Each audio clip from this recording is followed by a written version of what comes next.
Welcome to the studio, where colors come alive, where miniature worlds and ancient tales thrive. Brush in hand, we paint what's been untold, legends of the past in hues so bold. In the depths of lore, we shape the unknown, angels and demons, old gods overthrown. We've brain matter beige, our heroes shine bright, and miniature mythos, where dreams take flight. Exploring hidden lore, where tales ignite, painted models shining bright, every color shared, every story sworn, and miniature mythos where legends are born. Every figure crafted, from orcs to vampires bite. We blend the lore, let stories take flight. We wash in the weird, the wondrous, the wild, in every painted stroke where magic's compiled. Through realms unknown and mystical sights, our brush blends legends with epic fights. From shadow myths to stars we trace, and miniature mythos we find our place. Exploring hidden lore where tales ignite, painted models shining bright, every color shared, every story sworn, and miniature mythos where legends are born. From candles flicker to the screen's bright hue, we glaze through the fantastical view. Every layer of paint, every tale we weave, and miniature mythos wonders never leave.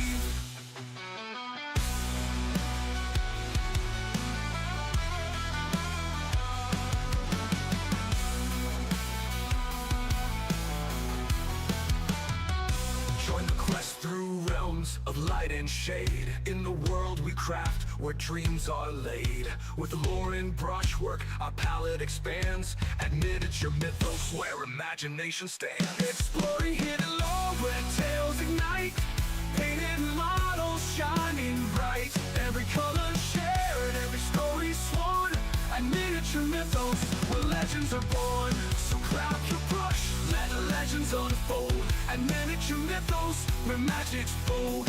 We bring out a page and the worlds we frame, we paint the adventure where fantasies aflame.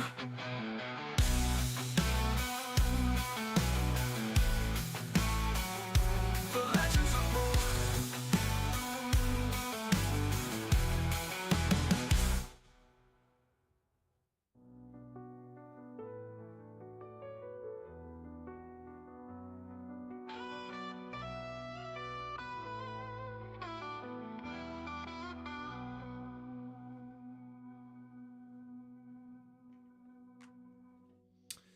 Good evening, everyone. Welcome back to Miniature Mythos. I'm Christoph, and I'm your host for tonight, and every night that I go live. How's everyone doing? I hope you're all having a great Thursday. I know I have had a Thursday today, so yeah, let's just keep it at that. No, but I hope everyone's doing great. I want to welcome you all back. This is the second stream of 2025. So, well, let's make something great out of it. I can see that in Twitch, Control Math Delete is already here, and Custard Cider as well. Of course, Custard Cider is the mod, so she is everywhere. Yay for Thursday. Yes, absolutely. January is rough, but we try. True. January is always a bit of a decline after the holiday season, but we'll make do, of course. Yay for Thursday. Yes, I've had a colleague today who called me, and she jokingly said, like, hey, Christoph, don't worry, it's already Thursday, yippee. But on Tuesday afternoon, she came into the office as well, and she said, hey guys, don't worry, it's almost weekend. And we were looking at her like, it's Tuesday afternoon. Yeah, but it's almost weekend. So, yeah, she was definitely counting down the days. And gotta say, mood, it's rough. So, like most of you know, I have been out of work, away from work for a while, and getting back into it is really taking a toll. But I remain positive because despite being tired, I do think it's going pretty well. So let's keep it at that. My colleague who has his last week this week has a saying. Every Monday he'd say, the day after tomorrow... Wait. Every Monday he'd say, the day after tomorrow is the day after tomorrow Friday. Okay. That's true, that's... Hey, you know, weekend is always at a maximum 5 days away. So... I don't know if that says something about, you know, our mentality of working, like we're the youth and we're too lazy to work, or we just, you know, see work for what it really is. They got him a tile with that saying on it as a parting gift. That is really cool. That is a really cool gift. Like, but he isn't retiring, right? He's just moving away from this job. If I'm like remembering correctly. Because, you know what? If you retire, that would even be a way better tile to get, I feel. He's off to a much better job. Well, that's saying something about your job, of course. Anyway, again, guys and gals, I am multi-streaming once again, so I've got both Twitch and YouTube coming into the same stream, but I've got a multi-chat set up where I can see where stuff is said. So again, I'll try to, you know, indicate who or what chat I'm reacting to, just to make sure that it's not confusing as hell. He is great, and we love him, and he deserves the best. I believe that everyone is great, up to a certain point. Everyone deserves to be loved, and everyone deserves the best. I do believe that most of the bad things in life, or the worst decisions people make, are because of a bad day. Like, what was it? I don't know, I think it was in Batman the Animated Series. Like when Harley Quinn or Harley Quinn is being released on probation for a day. Batman actually helps her out to fit in and stay out of trouble for that day. Like all in a very positive day. And in the end, Harley Quinn asked, like, why are you helping me? Me, who have given you nothing but trouble all the time. And Batman just answered, like, I had a bad day once as well. Referring to the fact that, you know, he lost his parents and he became Batman, but, you know, I think that's pretty apt. Like, one bad day can actually change a lot in your life. Or bad childhood, or just bad genes. Yeah, I don't know. Bad genes. Do you think a person is born evil? Well, evil is subjective. Do you think a person is born egotistical? Or born as a narcissist? Because, you know, not being altruistic. Can you be born not being altruistic if you're not ever being influenced by a society, a group where you interact with? These are questions that are not gonna be answered in today's stream. I believe some people are born with bad impulse control.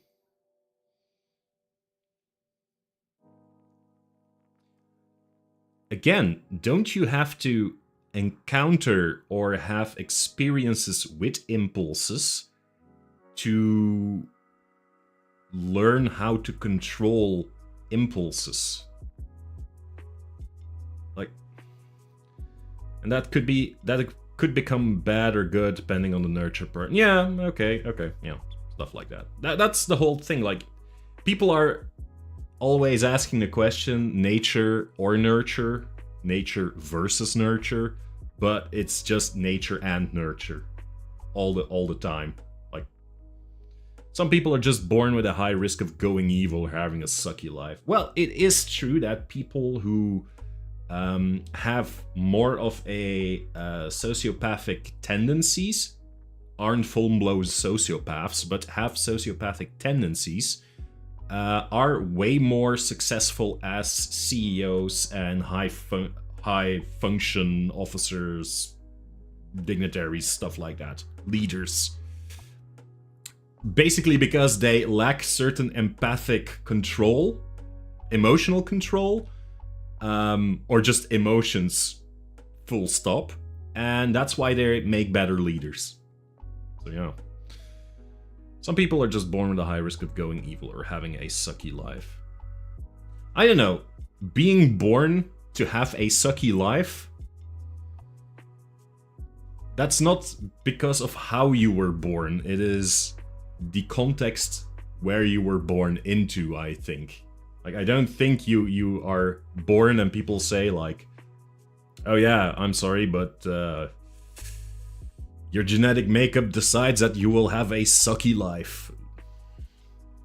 Of course, if you have some kind of condition when you're born, that's something else, of course. Anyway, we're going way too deep into this subject.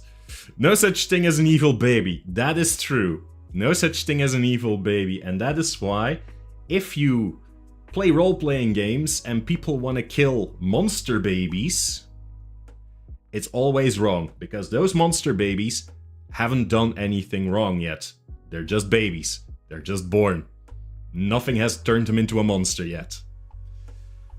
What about addiction, for example? Well, addiction can happen to everyone, I believe. Even that one. You know the one. Yes, I do. What about addiction? What about addiction? Oh yeah, the child baby.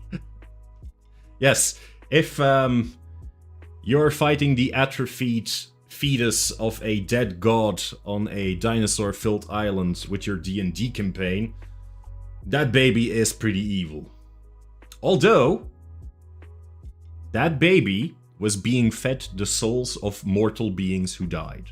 So you could say he's being fed souls, he's being made evil. Yes, but some people are a lot more prone to them. Yeah, that's true. But then again, like, I might be very prone to addiction. I don't know that. Why? Because I haven't tried a lot of addicting stuff in my life. So, impulse control. Yeah, true. Anyway, talking about impulse control and making bad decisions in your life, I'm here on the stream. No. Today we're going to be painting cultists, miniature cultists, for the Cthulhu Death May Die board game. A couple of weeks ago, last year, I have done an unboxing of the new seasons of the Cthulhu Death May Die board game. Showed all of the new miniatures that were in there, all the new investigators, all the cool stuff that I am probably never gonna paint, but I will do my darndest best. And after that, I actually played the game together with Control Matt DeLeaf and my brother Zazen. His name isn't actually Zazen, I just want to point that out. I'm just not gonna dox him. And yeah, it's a really fun game. I like it. I like it a lot. And every time that we were just basically looking, or I was looking at these miniatures, was like, I really have to paint these because they're cool miniatures and they're unpainted and they just add to my pile of shame. So I decided to say, hey, you know what? Fuck it. I am going to be painting these on stream and I will see how far I'll go. So every week we're going to paint just random miniatures from that board game and see how long I will last. And today we'll do the Cultists. My wifey thanks me. Nice. Perfect. Was a lot of fun. Yeah, it was a lot of fun. So, Or autoimmune disease. Yeah, that's what I said, like with, you know, going back to the being born. Yeah. I only noticed them being unpainted for the first 5 minutes. Yeah, that was because the after those first 5 minutes, things started heating up during the game and we were fighting for our lives. It's a really stressful game. After a while we were like, what the hell? Was awesome. Loved it. Really liked it. But indeed, after a while, you're just like, okay, we notice what's on the board and we'll get there.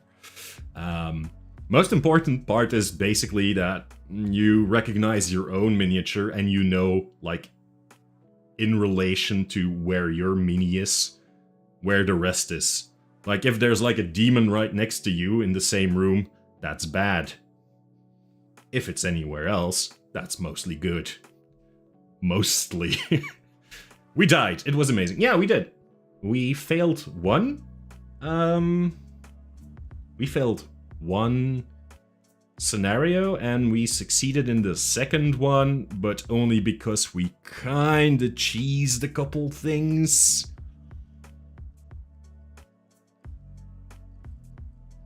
Anyway, I'm gonna go over to my painting station. I just want to point out, I have some water with me. I also have some whiskey with me, so it could very well be that I'm starting to get a bit jolly. Of course, it's only one whiskey, so we would have won anyway. Yeah, we would have won anyway. Of course. So, let me go over to the painting station. There we go. So you can see that I have so for those who are new here or watching this on YouTube for the very first time, I have two cameras. I have my painting camera. Well, this is my painting camera, but this is how you can actually still see me. Instead of, you know, when the very first time I was doing this, you could only see my hands in the miniatures. There's a little doggy yapping outside and it is bugging me. Oh boy. Always great to have the little doggies. How much for that doggy in the window? You have 3. I have 3 cameras. I have a camera over there. I have one right here and one over there. So yeah. Yeah, back. Just start barking at them. So, in the base box of the Cthulhu Death May Die game, you have 2 types of cultists, standard cultists. You have some special cultists, but we're gonna get to them in due time. These cultists come in 2 forms. First of all, you have the, praying one. The one throwing up his hands is like, fuck it. That's it. Don't want to do this anymore. And then you have the one with the tome and he's pointing. Of course, these are only 2 cultists. You actually have a lot of these dudes. So I'm not completely finished when I will finish these. So there's a lot of them. But I'm gonna start with these 2. I'm actually gonna take this one because I think it's primed better. No, it isn't. Now, having cultists, I'm thinking red, just red robes.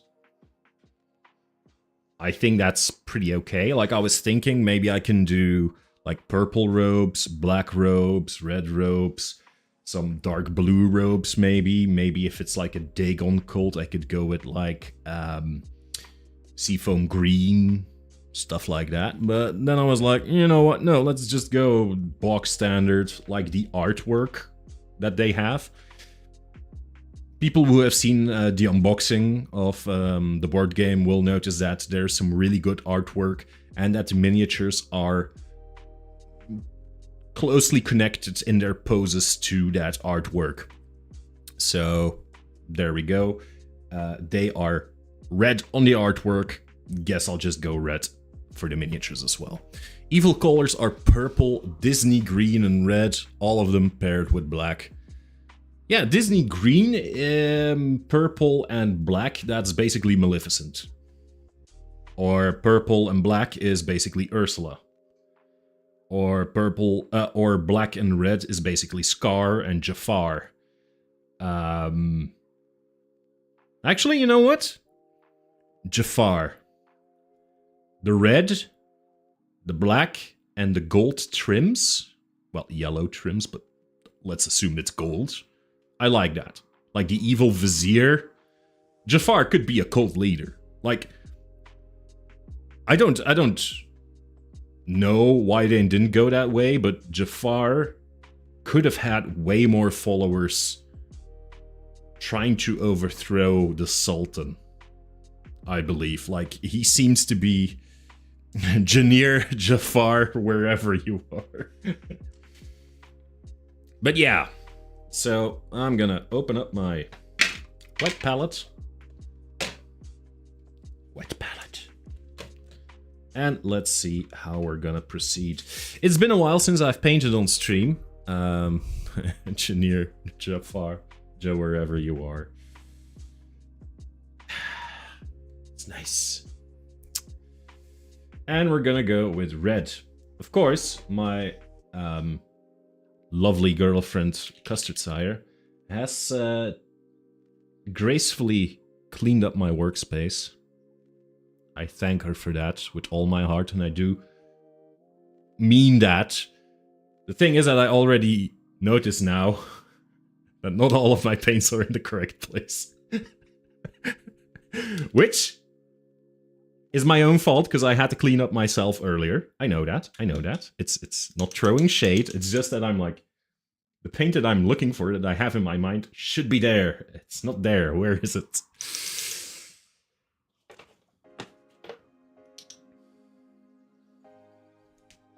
Only one option, of course. Clean up after yourself. I know. Girl, if I hadn't done that, I know your paints would have scattered with the wind earlier this week. I know. I'm, like I said, I'm not throwing shade. I'm just figuring out that because I haven't done it myself, I really fucked up. Now, I'm just gonna try to work as cleanly as possible with these, so I don't have a lot of cleanup afterwards. My paints are really watery.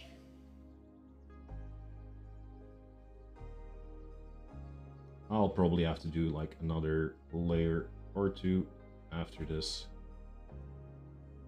I know, I have the feeling that these army paints aren't as good in covering as the Games Workshop paints. So, but I also like cleaning up the station because my Tism likes to put the bottles in a color order. Yeah, the thing is, they're not in a color order. They are in a color order, but not the color order. Not in my color order. But no, honey, thank you very much. I really appreciate it. The thing is, for people who don't know, we had kind of like a storm here. Not a hurricane or anything, but like stormy weather here in Belgium. And like my window had blown open. And everything was just flying everywhere, including my paints and stuff. And yeah, Custard Tire noticed that, and she just put everything back together after closing the window.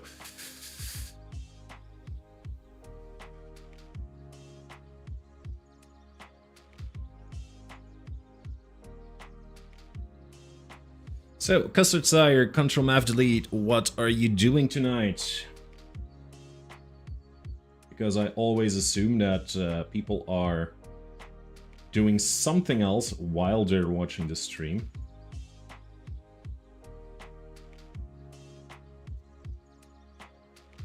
Oh, like, this is so easy. This is just like, cover it in red. Problem solved. Actually, I like the fact that the black is kinda filtering through it. It's not neat, but I like it. I don't know what yet. Just 8. Haven't decided. Okay. putting together models on mech builders. That's cool. I really like the mech builder game. I think I've already also shown it on stream at one point.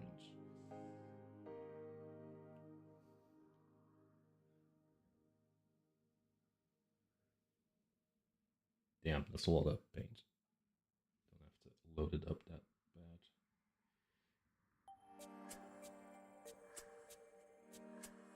Also, if the music's too loud, if I'm too silent, if anything at all, let me know.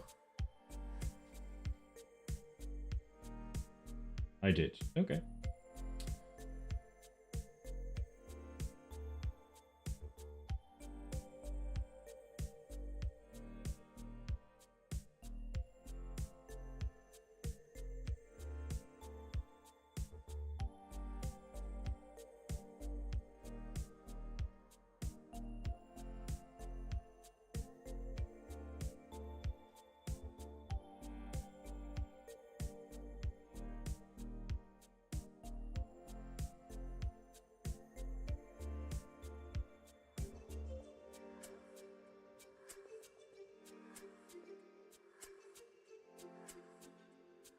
Also, anyone who's listening, anyone, if you're listening out there, what do you think of when you hear cult or when you think about cults? Is it the typical Lovecraftian cult of Cthulhu? Is it something else? Let me know. Is there like a certain form that you think of? Is it, I don't know, the Heaven's Gate cult from real life? Is it the I don't know, what's that, Japanese terrorist movement, Oshinrikyo or something like that?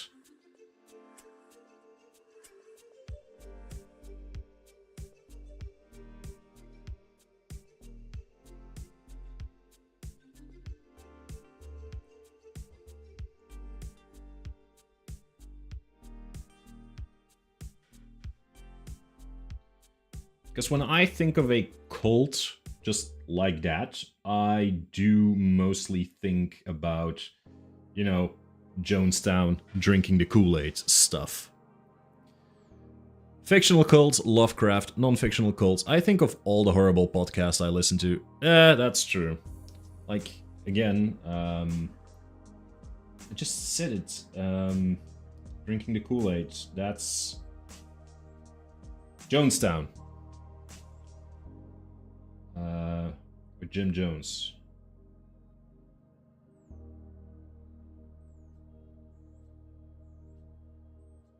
Yeah. It's... I like to believe that cults are not real. Not real is saying a lot, but I like to believe that cults are...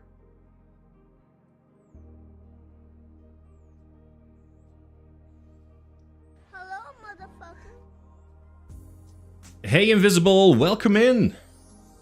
Happy New Year, Invisible! I haven't seen you yet, so I'm gonna wish you a Happy New Year and the best wishes, a good health for 2025. Cult is all my friends I'm slowly converting into loyal followers. That's also a kind of cult, yeah. The thing is, if you're thinking about a cult... I've been thinking about it today in preparation of this stream. I was like... I don't know why my voice cracked there. I was like, basically is... If you go back to the absolute definition of a cult, every religion is also a cult. Now, I want to point out that languages change. Words change, meanings change. And now we only use cult for, you know, bad religious groups. While in essence, you could say that the Christian faith is also the Christian cult. It's we don't consider it a cult, I believe. Of course, you haven't seen Invisible. That is also true. Hello, Happy New Year, Merry Christmas, and Wizard King's Day. Yes. Havana Kedavra. I love those reels where someone just picks up a little branch or a toothpick and is like, Havana Kedavra. Religion is a socially accepted cult. Is it an official holiday over there? Oh yeah, maybe Wizard King is an official holiday, and we don't know that because we are savages. No, I think it's because these look like the Ku Klux Klan, so...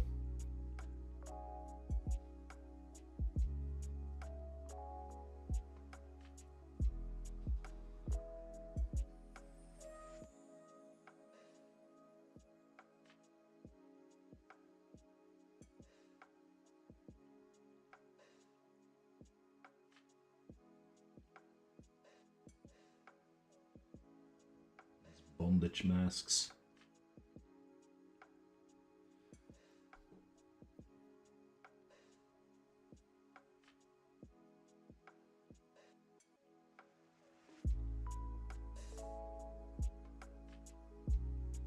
I learned it is in Spain. Needed my colleagues, but they were off. Okay.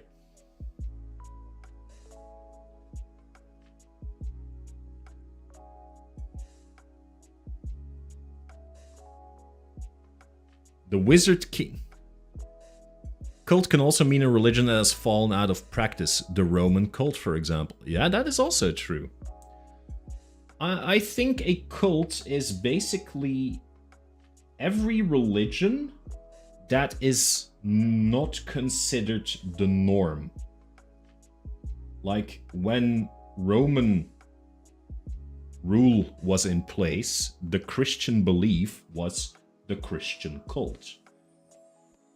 When, you know, certain religions fall out of favor, it is considered to be a heretical, and it is a cult of other... Or it's a cult of personality. Like people who like certain people and follow them just based on charisma.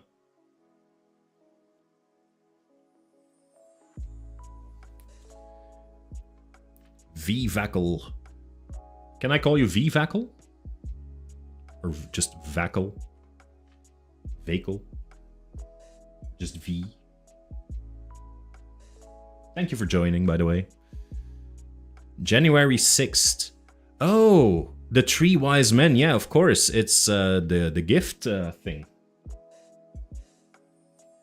Are they considered to be wizards?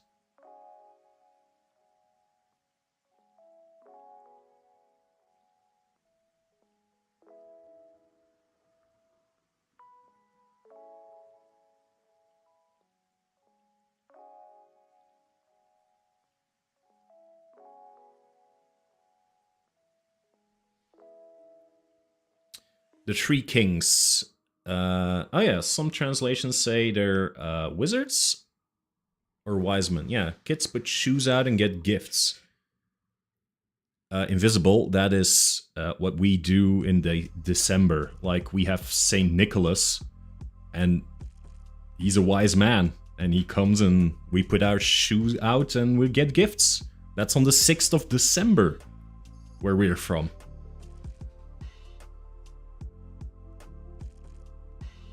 Also, I just want to point out, for people who are confused who I'm talking to while they can't see it in chat, I am streaming to both Twitch and YouTube. So, I said I was going to point out when I'm reacting to one or the other. I haven't done so, but...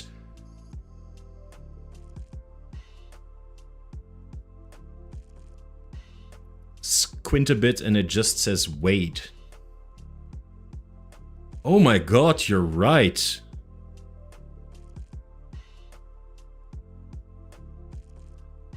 I'm just gonna call you Wade then.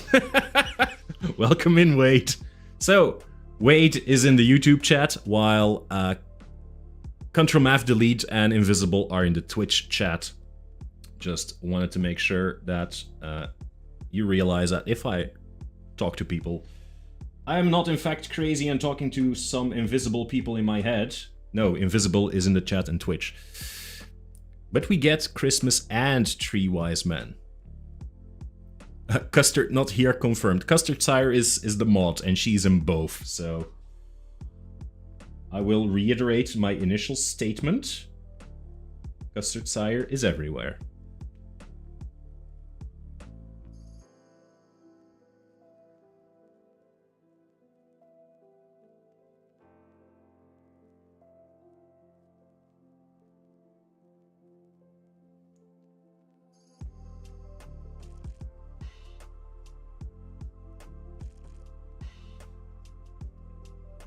But like I was saying, what's that? More gifts?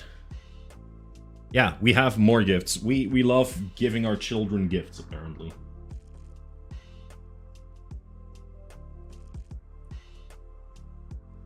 So we invented like multiple holidays where we can give them gifts.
That's in November. Yeah, I think Saint Martin is in November. Yeah. And then we have Sinterklaas, and then we have Christmas. Yeah, that's true.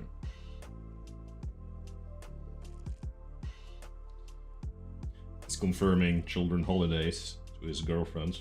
Nice.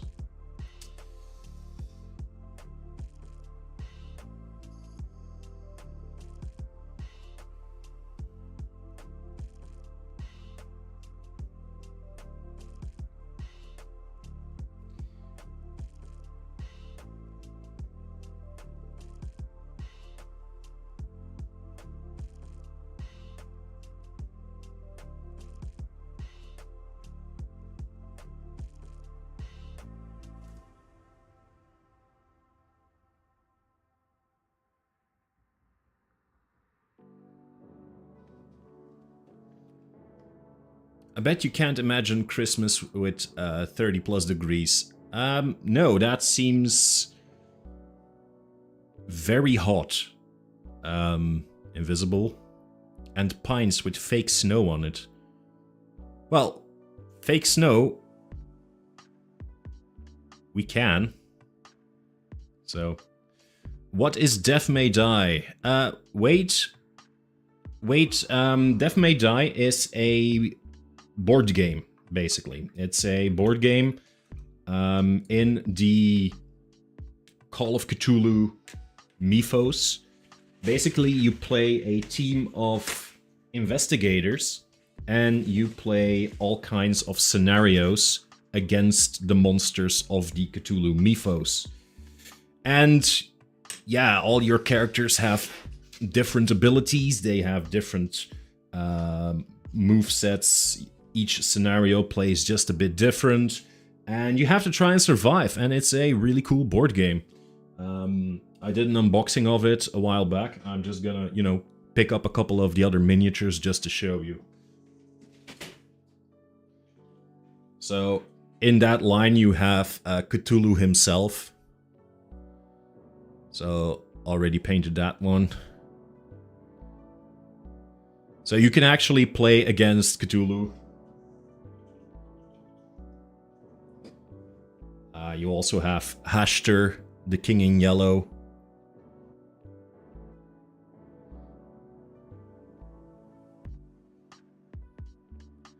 And it's a miniature board game.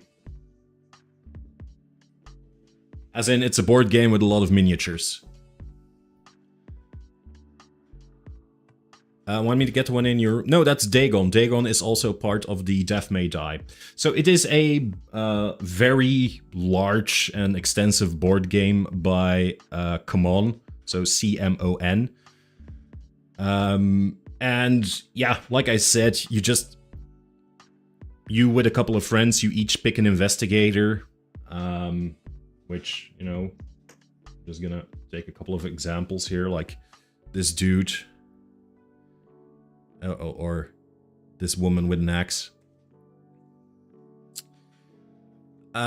Super cool. Played a Cthulhu board game a couple of years ago, but it was just tokens and cards. That's probably going to be Arkham Horror or Mansion of Madness, I think. And those are from Fantasy Flight Games. I have Arkham Horror as well. And indeed, that is a board game with just tokens, cards, and stuff like that. But it is kind of the same, because you also pick, like, investigators who have certain abilities, like they have certain levels of stress and health, and you have to work together to stop the old one from doing stuff and, you know, taking over the game. That's basically what this does as well. It's completely, not completely the same, the mechanics are different, but, you know, the idea behind it is exactly the same, and is really fun. I was just, like at the beginning of the stream, I was just saying that we've played a couple of these scenarios already, and we lost a couple of them just because, yeah, it is a really hard and unforgiving game, because that is what the Cthulhu mythos is all about. There is basically no winning.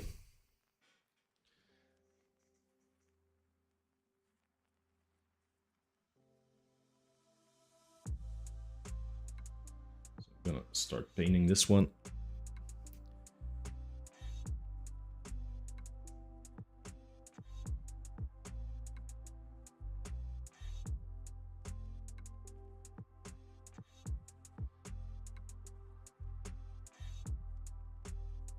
You know, current cults, and cults mostly that aren't like ancient religion-based cults.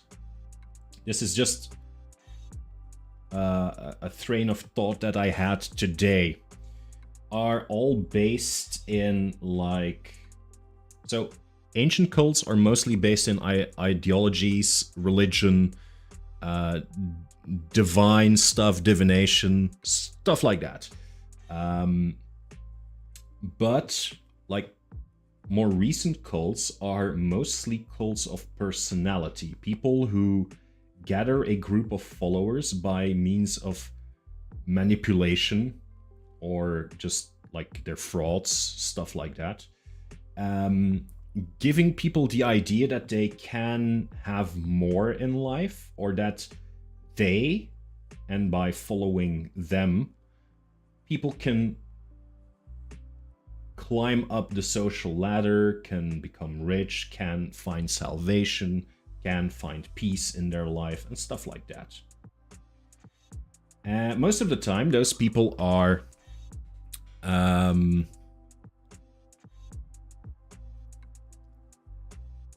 not completely well-to-do. They always have like something that they would like to have more of in life. They are looking for more gratification, they're looking for meaning, they're looking for money, they're looking for influence, stuff like that. And that is something that these cult leaders bank on. And then I was thinking, okay, that is in real life, but how does that translate to the apparently religious cult in Call of Cthulhu? Because when you think of the Call of Cthulhu cults, or the Lovecraftian cult, it's mostly like these people who have seen too much. Lovecraft describes them both as like these savages with their cults. I know. We're not gonna talk about Lovecraft and his views. Like, it's a mystery, it's something they've been practicing for ages. They have been looking at these gods, and that's a religious cult. And then you have the more civilized person who uses a cult to progress further in life, and that is something that Lovecraft mostly describes. And then you're like, okay, but there's no like cult leader there. Yes, there is. It's the old gods, it's the elder gods, it's Cthulhu. Cthulhu is the cult leader, he's the charismatic person, and all these rich scientists, these humans who think they're at the top of their game, are actually the deprived ones in the cosmic scale. And they are being used by these beings that, no, we're not gonna give you power or money, I'm here just to destroy you. And that is the same with like normal cult leaders. Like, you think, oh, I'm destitute, I don't have anything going for me, I don't have a job, I don't have friends. I will join a cult and then I will have all that. And those cult leaders will be like, no. And it's just like, that thing, that realization, like, just clicked for me. Might sound really obvious, but, you know. Like, Cthulhu and all the other old ones and stuff are, because, okay, they are quote-unquote real in the Lovecraft stories. And, yeah, they are the Faustian bargains that the people make. I'm just gonna catch up with chat for a second. It was Mansions of Madness, yes. You unlocked a memory there. Played it with some Air Force guys. Nice. In the armpit of Texas. I had never played anything quite like it. It is a really cool game, and it's a game that isn't it isn't a typical designer game. It takes a time to set up, it takes a time to explain. It is really complex, there's a lot of moving parts, and yeah, you sometimes have the feeling of being overwhelmed and you have to take into account a lot of things. But to be honest, that's what makes it great, makes it so great, and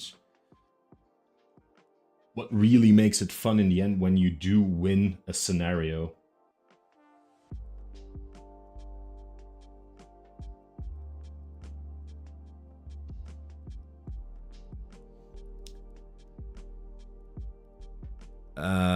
Cult of Personality puts some music in my head. Is that a music number?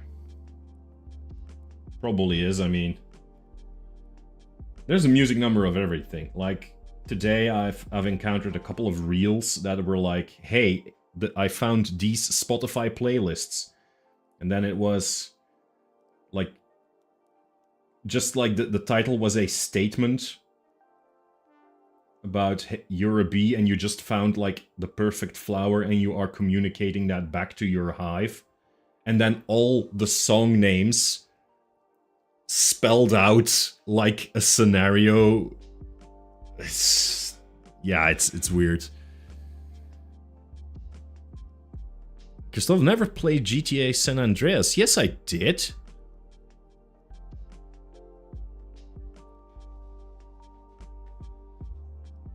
Just not recent.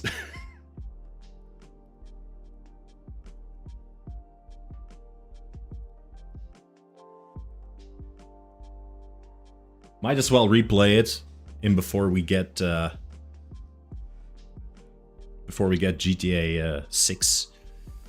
I got 2 Studio Ghibli art books, a Ghibli recipe book and the deluxe edition of the Nausicaa manga. Yeah, that's true, you got that. Very Ghibli Christmas. Yeah, I planned it all out. Yeah, Invisible I spoiled her completely. Heaven's Gate, so Wade on YouTube says that Heaven's Gate still blows his mind. Speaking of cults, or their mind, not gonna assume, although with a name like Wade. Like a modern Lovecraft story. Yes. Heaven's Gate is... I'd say, yeah, it's a modern Lovecraft story, but it's also too tragic because it's real.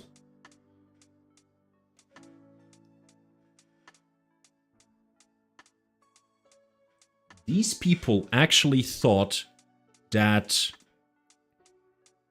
I thought it was when a comet passed and they would commit suicide, then their physical bodies would be left behind and their souls would travel up to that comet and be taken to like an alien paradise or something. I'm not super clear on the details, but I thought it was something like that.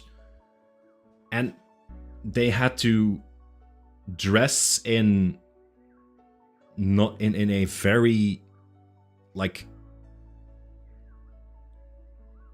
non-telling way, like very baggy clothes, loose-fitting clothes that don't indicate if you're a man or a woman. They all had to shave their hair and heads, just so that, you know, it's not obvious. So you don't have an identity anymore. You're just like that vessel for your soul, but like your vessel doesn't mean anything anymore. It was really weird. And then to see that in some of those documentaries, they actually had like people in there who had mental disorders. And they were just used like that and convinced that, hey, yeah, we've got the best intentions for you. Like, we're all going to see our space overlords. It's so weird.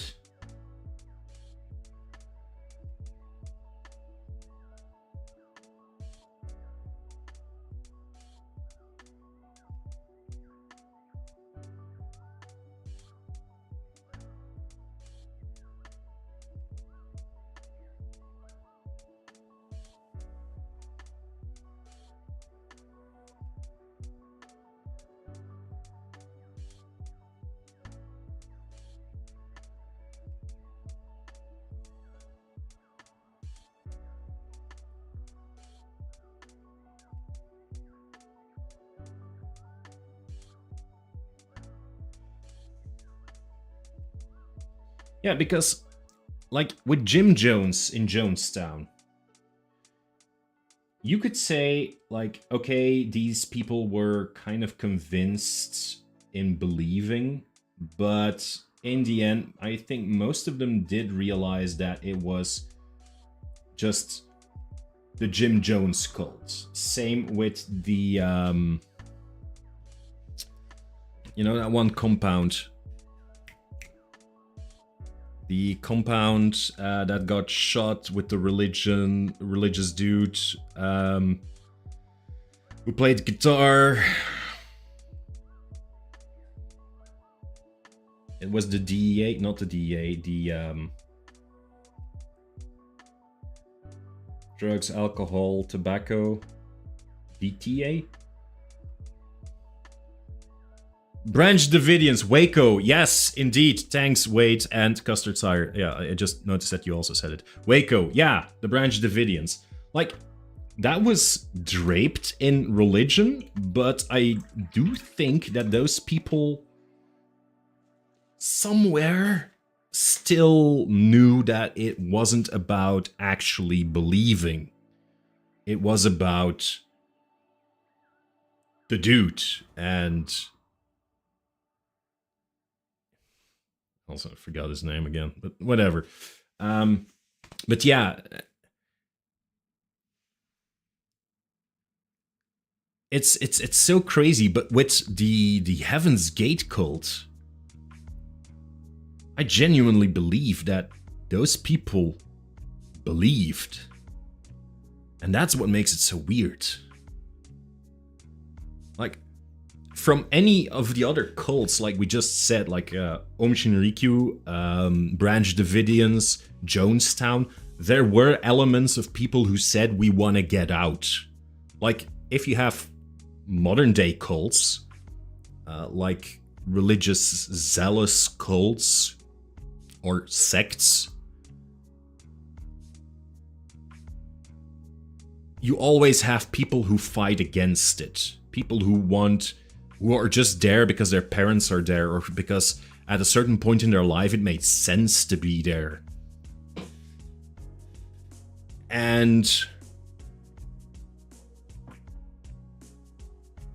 But you don't hear that from the Heaven's Gate people. Like, whenever there's like a documentary about the Heaven's Gate people, they all seem to take it in stride, and that's so weird.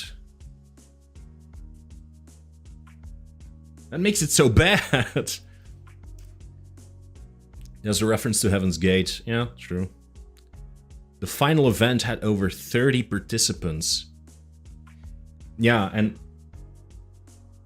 just to have those bunk beds in that compound of the Heaven's Gate, just those bunk beds with all those covered bodies there. Yeah, I'm not gonna see a dime of money from YouTube for this one, but that's just so crazy. Like, I've seen footage of Waco. I've seen footage from Jonestown. I've seen many crazy things out there, but just those bodies in the Heaven's Gate compound, that's weird. It's like with those doomsday cults, something that people who have studied the phenomena of cults and believing mostly say is that we as outsiders, when we hear that a cult says that the world... Oh, damn. Waco. No! Sorry. That's bad taste. Hey, Sazen, welcome in. Sazen is in Twitch. So, how are you doing? When we think about cults and people say, hey, the world will end by, let's say, the 12th of December 2012, we're like, yeah, probably not though. And on December 13th, 2012, you'd expect to go to that cult, ask those cult members, so, how about the end of the world? And they will double down. They will find some logical way to argue that it will still happen. Because that is inherently human. When someone points out a large enough error, you are so ashamed to admit that you're wrong that you will double down. Even though at that moment you know you're doubling down because you know you're wrong. It's like self-defense. And it's so weird.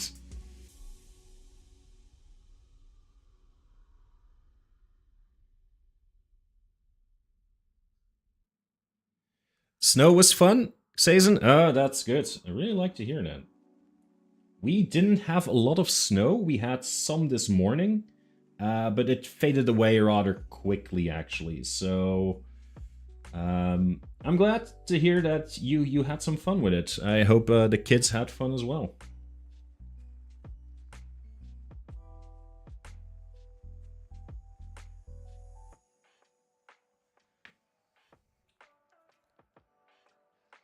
You feel bad for Astrid Custard Sire. You feel bad for the kids that get caught up in those cults. Never chose for it, never joined out of their own volition. Died the same way. Yeah, that is true. Not in Heaven's Gate, though. Heaven's Gate didn't have children because the men had to castrate themselves. So there weren't kids there. There were young people.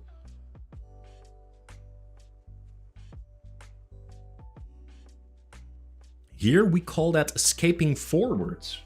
So the doubling down in your conviction, even though there is proof that you're wrong, is called escaping forward.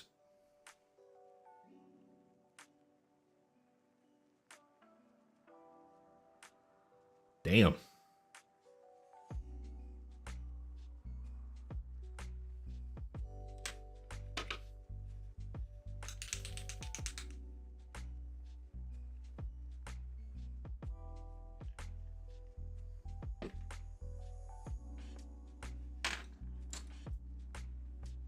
Been using the wrong brush the entire time.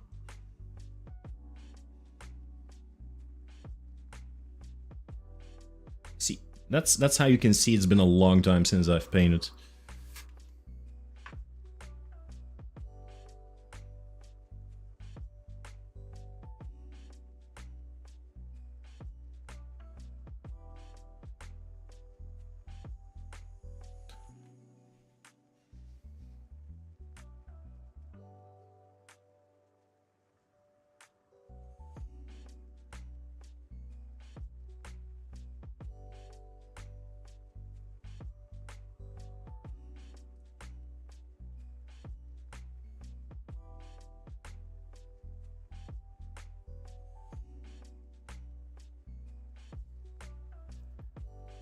Also, for those who don't know, I generally just have a very chill stream.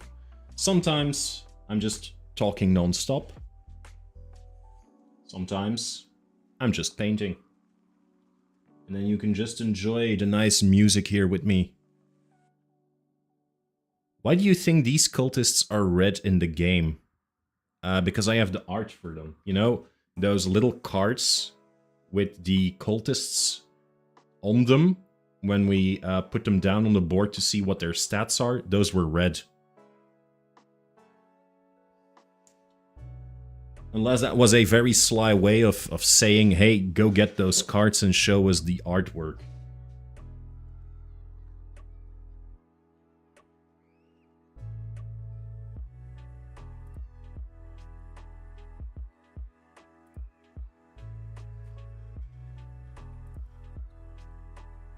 But why red?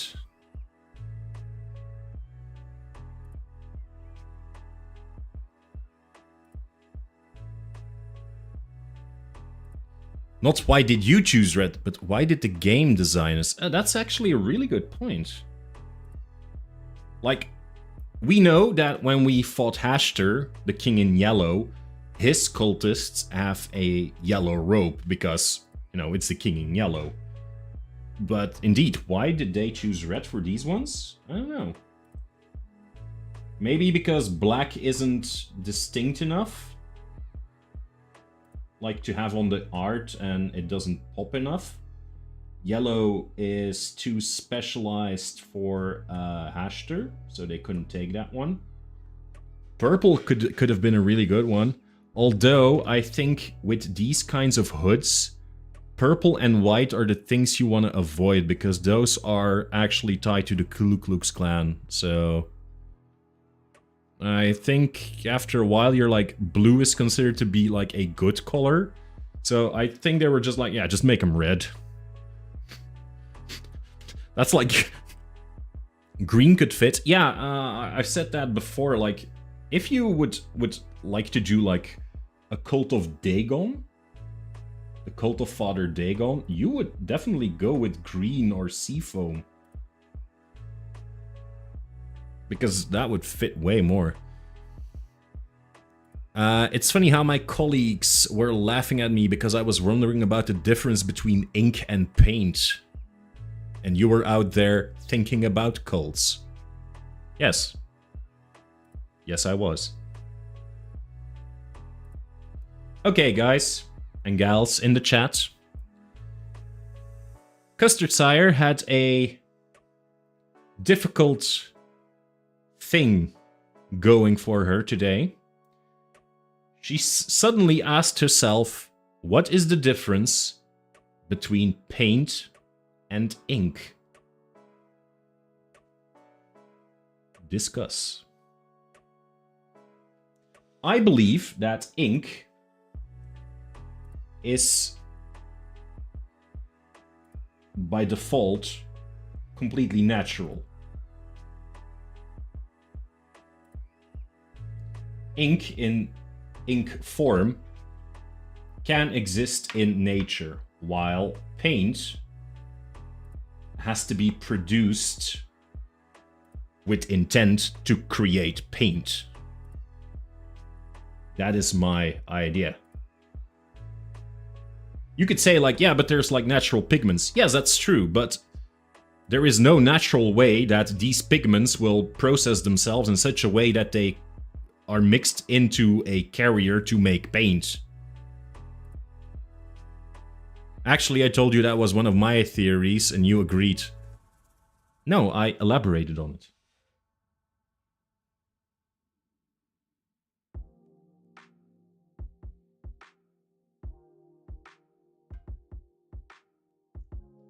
Because then you were like, yeah, but paint can also be natural. Now I'm like, no.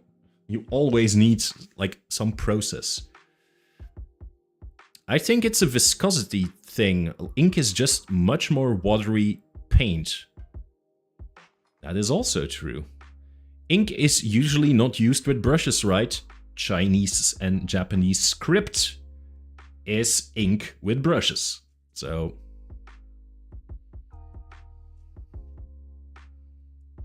but what about watercolor? That's paint.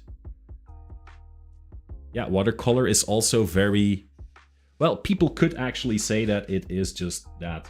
A lot of people are actually saying that a... Just give me a second. A wash, like we use here, these are inks. Or they used to be inks and we had to water them down further to make washes. Now they're just like ready-made. But like a shade is sometimes, or by old school painters, is referred to as an ink. Why? Nobody fucking knows. Well, they probably know, but I don't know.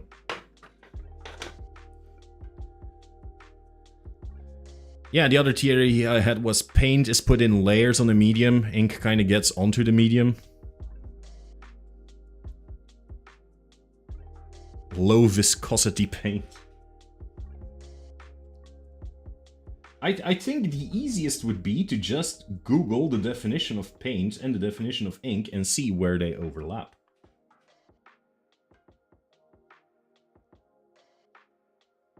But that is basically skipping straight to the answers.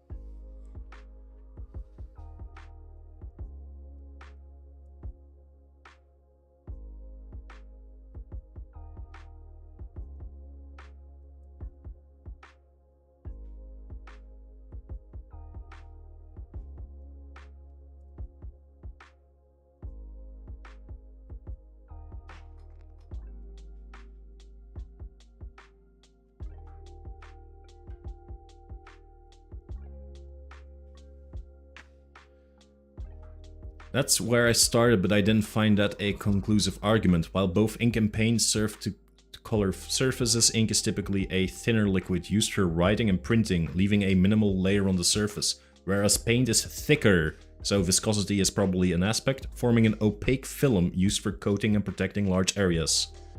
Ink is typically dye combined with water, paint is dye combined with any other medium such as gum, arabic, or linseed oil? Okay. So what about... So basically, watercolors are inks instead of paints.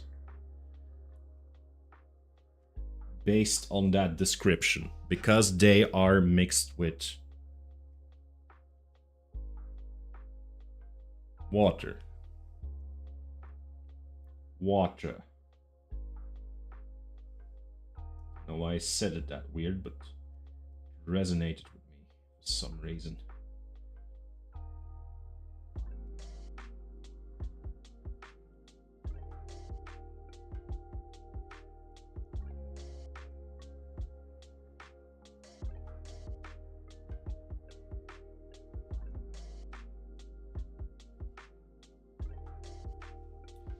I think the water just reactivates after it's already dried. Yeah, that's also true.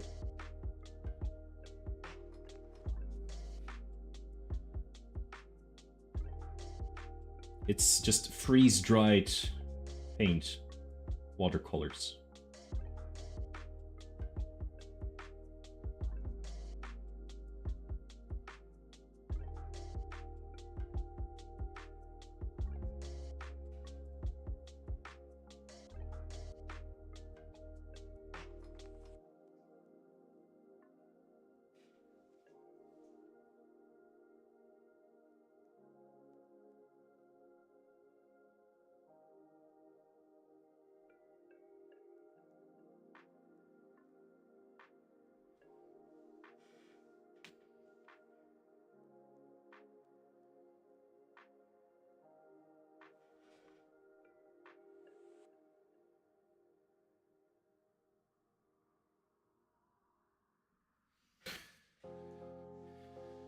But isn't squid ink a paint then? No, because he mixes it with water. Because squids are in the ocean.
I guess it would depend on what squid ink is made of. Here we go again.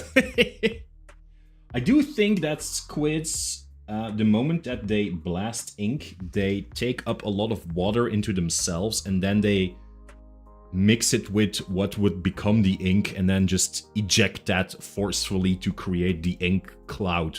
So that ink is already part water. I completely believe that.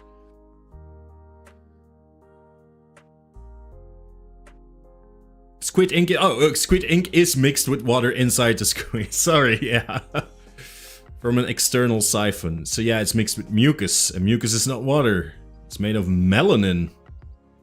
Oh yeah, melanin is the thing that we have in our skin. That makes us tan. And apparently makes us sleep better. That's why you have to take melanin supplements to sleep better or something like that. I don't know. Not a pharmacist. Oh, Sazen, are you still in here? That's melatonin. Oh. Melanin is banned in the UK. Is that why everyone's so pale in the UK, Miko? Melatonin is banned in the UK. Okay, what's the difference between melanin and melatonin?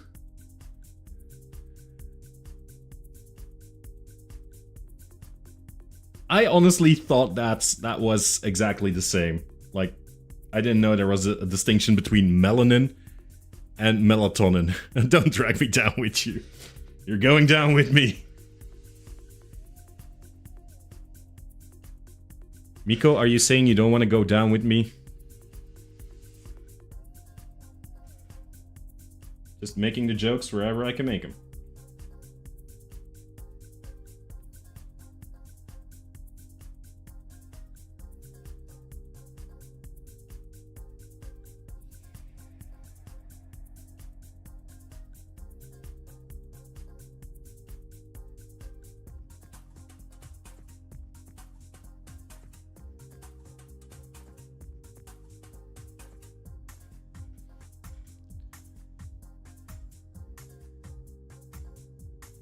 Miniature Mifo's having a dumb moment. Yeah, that's a different matter. Also true. One is skin color inducer, other is a drug for sleeping. I thought it was exactly the same thing. Like, for some reason I was like, yeah, apparently if you go out into the sun, you'll sleep better. I'm like, yeah, that checks out. Our body does weirder things than that. Like the same with like gut health. It's like, yeah, you have to go out into the sun. Why? It improves your gut. Because of vitamin D. And it's like, okay, I guess. So that's why I was like, yeah, you have to go out in the sun because then you sleep better. It sounded like just as much of a stretch to me.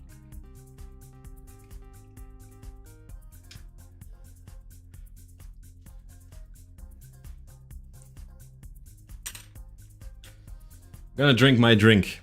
It's a whiskey, so that's probably the reason why I'm this way.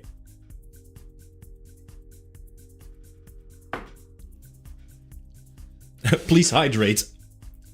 Okay. Don't worry, Miko, I also have water.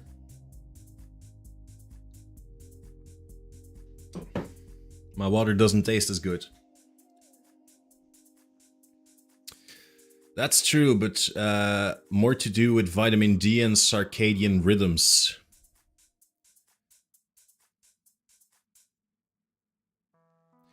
I would have preferred it if we had circadian rhythms instead of circadian rhythms. On another note, did you know Conan the Barbarian and the Lovecraft mythos are directly linked? Found that out a few weeks ago. Yes, Wade. In fact, if you go to the rest of my YouTube channel, you will undoubtedly, I don't know if you ever listen to my audiobooks, but I actually read audiobooks on my YouTube channel, and I alternate a lot between Lovecraft and Robert E. Howard books, because they are tied together. Actually, not this weekend, but the week after that, I'm going to be reading Zuthal of the Dusk, which is a very Lovecraftian-inspired Conan the Barbarian story. Because I love both Lovecraft and Howard, so...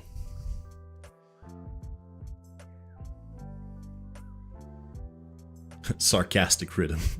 We should all have a sarcastic rhythm. Yes, and sleep 17 years beneath the ground.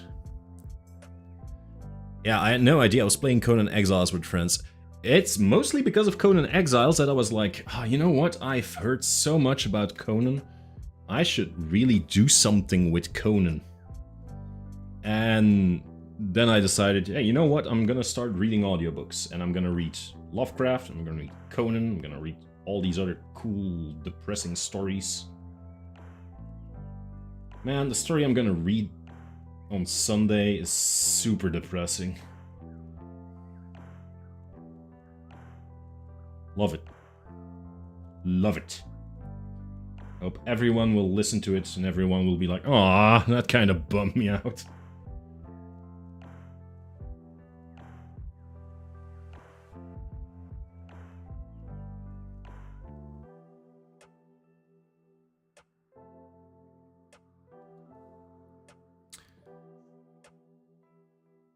Yeah, the penis slider game, Miko, indeed. Also, I don't know who it was, but the dude who implemented the genital sway engine should get a promotion. Because everything just swings every direction.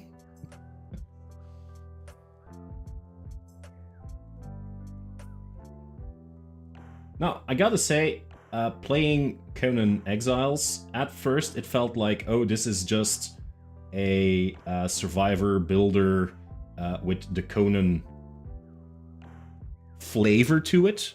But as I was starting to read more and more about Conan, and the stories of course, I noticed that there's actually a lot of love and respect for the source material in there. So it's like, okay, this is really cool. And I'm actually thinking about at some point getting back into the game. Because I had a lot of fun with it. The building engine is really fun as well. You can make some great stuff with it. Yeah, that game was special. Yes, Jason, that was special.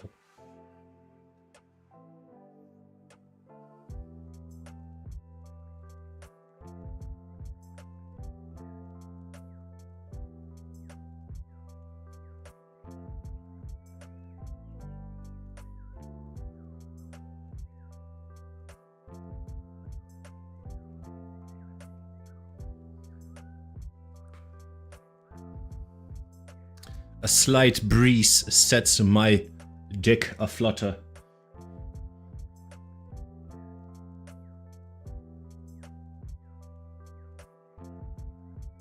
At a certain point you were just like climbing a sheer rock wall, and you start sliding down buck naked, and you're like, ooh, that's gonna hurt.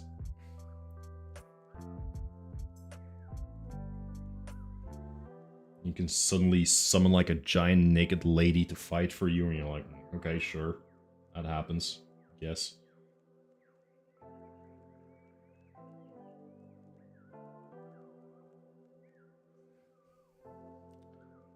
There's so much cool stuff in that game. Just like knocking people out and then putting them on the wheel of pain to make them your villagers. Because after a couple rounds, a couple hundred rounds around the Wheel of Pain, everyone's like, yeah, you know what, you're a pretty chill dude, I'm just gonna be like your friend now. You're like, okay.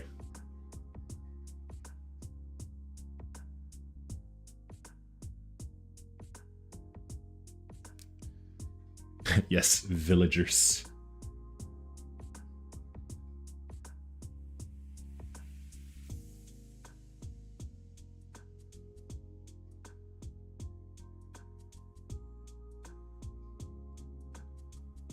Yeah, and apparently a lot of the achievements are actually named after Conan's stories and stuff like that. So that's really cool. Stuff that I wasn't appreciative of when I first played Conan Exiles. And now that I, have actually read a lot of Conan stories already, I'm like, damn, I should really revisit that game.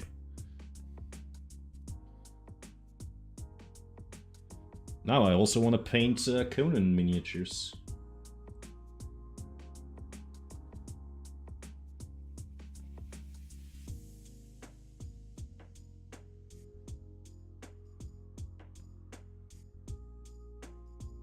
Might actually look for a figurine that I can 3D print Conan.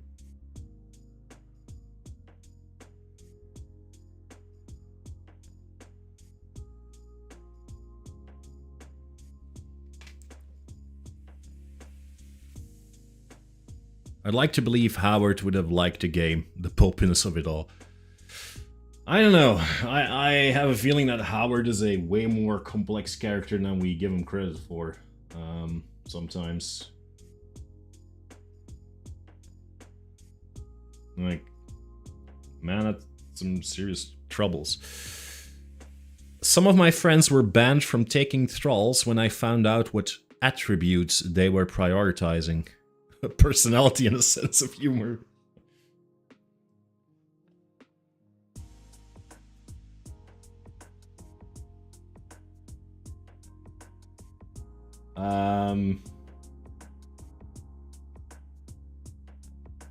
Yeah,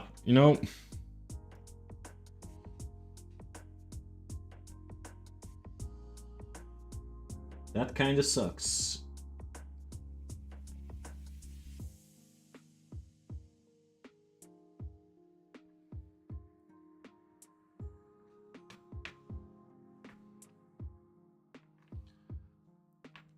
We'll go with that, yeah. They were favored for their huge smiles. One thing I did was just go from camp to camp looking for people that I needed on my workbenches. It was like, hey, you're like an armorer. I need you. I'll knock you out. Like, why can't you just come with me? Come with me if you want to live. I'm so happy I don't do the Arnold voice for my Conan.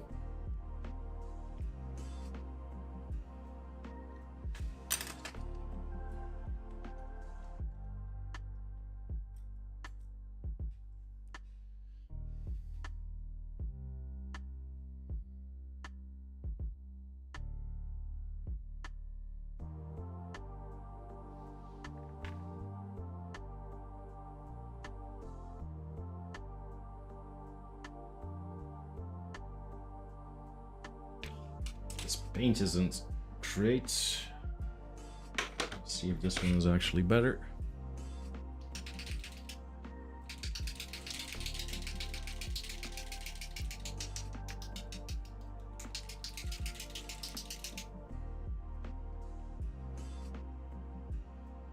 All my oranges look so weird in consistency. Is my paint water-based? Yes, it is.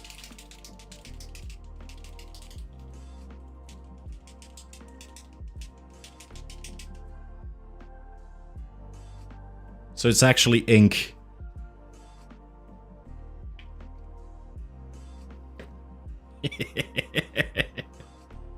Yeah, it's supposed to be ink. I don't even know anymore.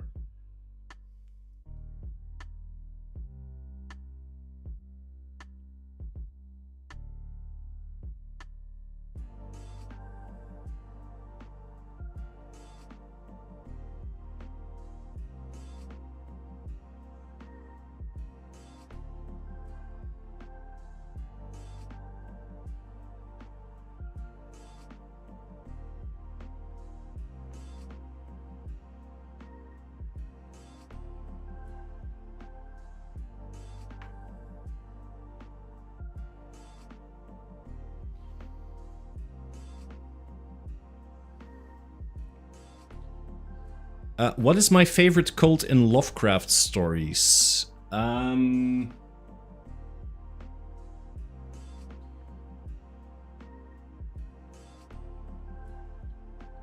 thing is that there, surprisingly, aren't that much outspoken cults in Lovecraft stories.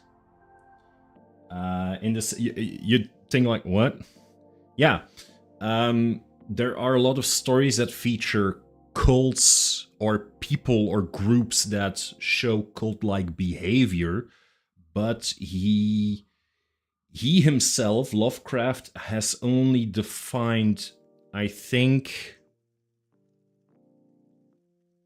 3 cults.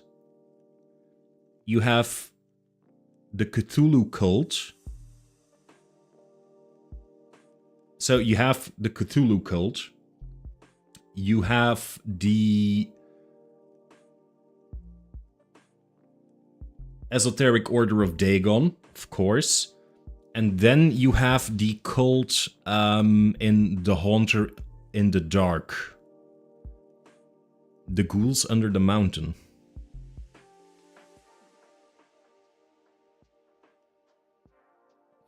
Which story is that again?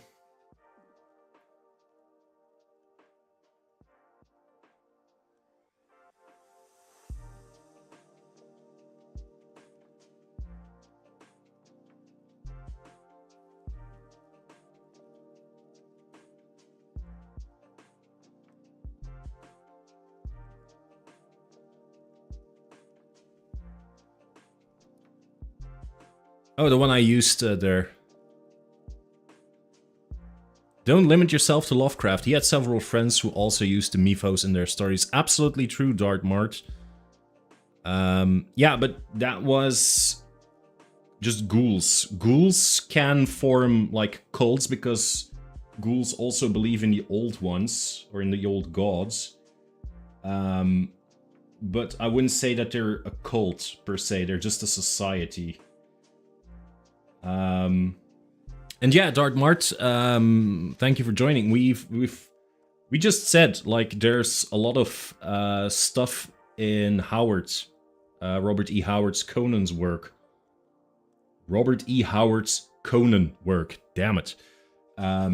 That also harkens back to the mythos, where a lot of mythos-related stories and cult-like stories are there.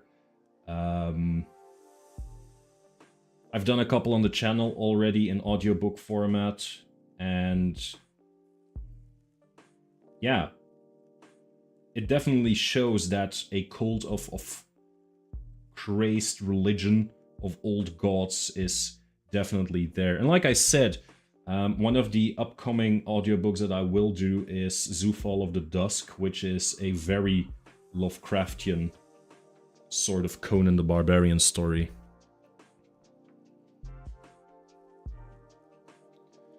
Yeah, and ghouls just existing is very creepy. That is true. Just the fact that ghouls exist, that they have an entire subterranean world, that they have connections into the Dreamlands, because ghouls exist both in the material world and the Dreamlands. Some of the few creatures who actually freely pass between those two realms.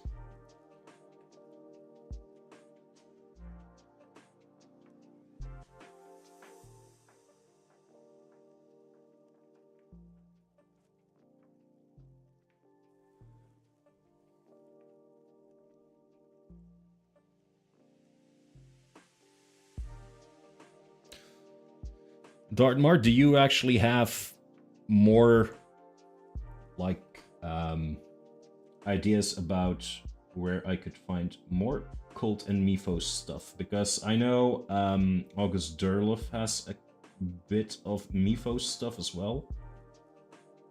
I'm thinking about doing some Derloff stories.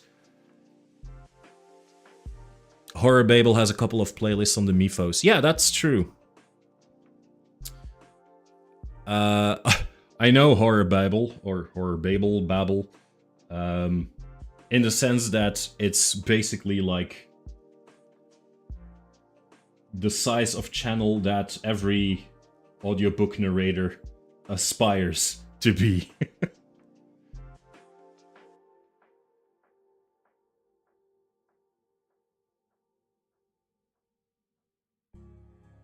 So it doesn't surprise me in the least that they have some really good mythos stories.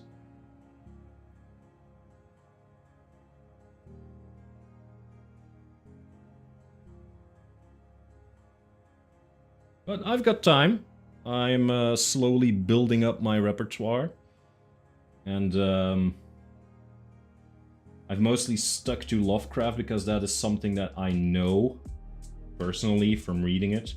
But with doing the audiobooks on the channel, I have actually learned about other writers who were inspired by or who inspired Lovecraft in the first place. And yeah, I'm already looking forward to reading stories of people who are, let's say, Lovecraft adjacent.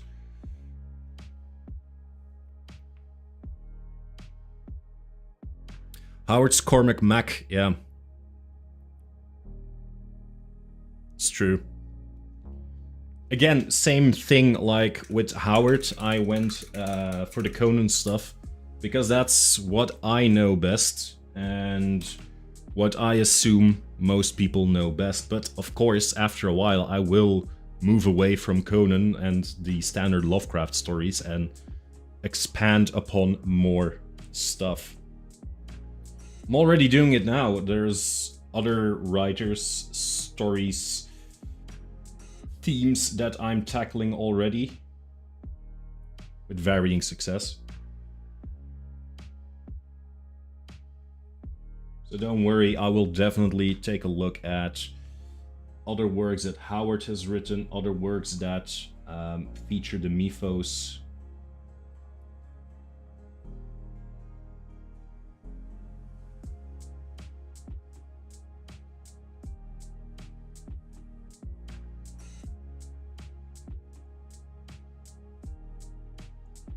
If I could, I would even write my own story of the mythos.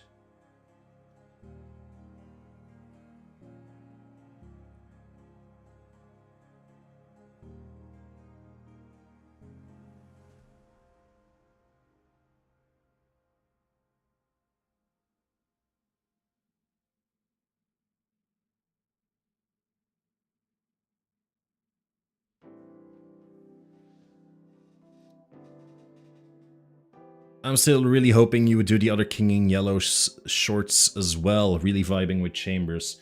I've told you before, the King in Yellow has a couple of short stories, but the ones that I've already done are actually the ones that are mostly tied into the horror stuff. If you want more King in Yellow Hashter stories, you also have to look at the same people who have continued with the mythos after Chambers and Lovecraft's time. Because Hashter, the King in Yellow, actually get most of their lore, let's say, after Chambers and Lovecraft have passed. Like with most mythos, yeah, it's after the death of the original authors that others have picked it up and built with it and went further than they did. Sometimes for the better, sometimes for worse. Because I've heard that, for example, August Derleth had a lot of Lovecraft's works and tried to write a lot of Lovecraft-like works, but wasn't really successful at it. So while he made a lot of additions to the mythos, not all of them were as good, apparently. Again, I don't know, I just learned of this, but I haven't read them myself, so I can't verify if that's true or not.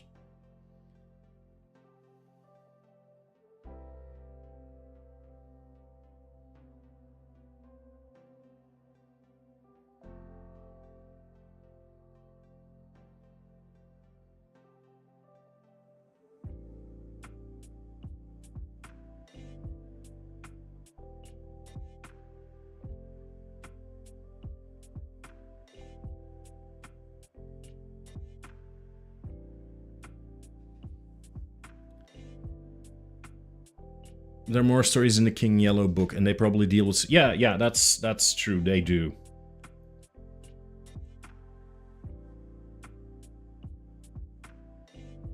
And I know this is gonna sound cheap of me, but one of the reasons why I didn't continue with the Chambers books, or the Chambers stories, was also because they weren't as popular. People didn't really engage with them. And I know I shouldn't be doing this for other people. I shouldn't be doing this for clicks and views. That is true. But it just made me, like, prioritize other things in the moment. And because each of these stories does take a bit of work to get read, get prepared, get it out there, published, and to just see it bomb, you feel... doesn't feel great. That's why I focused on other stuff, and... You've seen my list. I have a huge list of stories that I still want to read. And each week I add 2 or 3 stories more. The problem is I can only read 1 story a week, and it just keeps growing.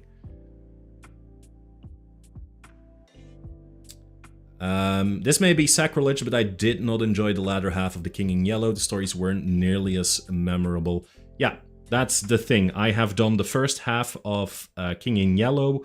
The second half, I've read through them, and I also found that they didn't have the same impact as the first one. They're still good. I'm not going to say that they're not good, but they didn't have the same impact as the first ones. A lot of elderly gods cults embedded into the stories by Lovecraft's pen pals. That's also true. No, I am going to read them. Because I also want to read them, like, out loud. I want to present them. I'm gonna put it like that.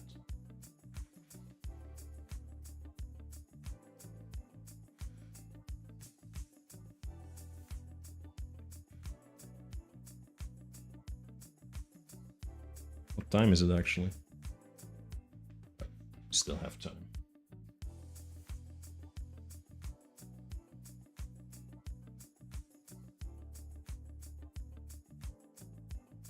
How's everyone doing, by the way?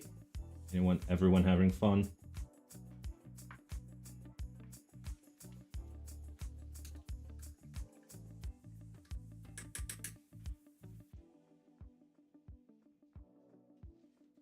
Yeah, there's actually a lot of gods.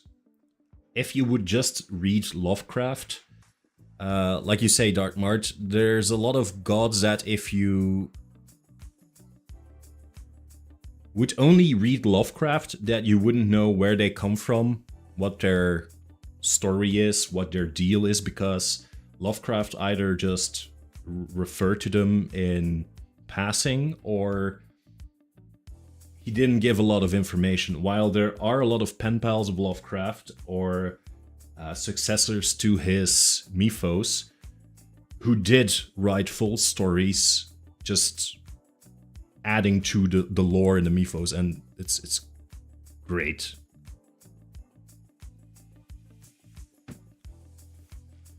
Those look awesome, by the way. These cultists, they've only got one color. It's red. But thank you, Wade, if that's what you're referring to. If not, then I retract my statement.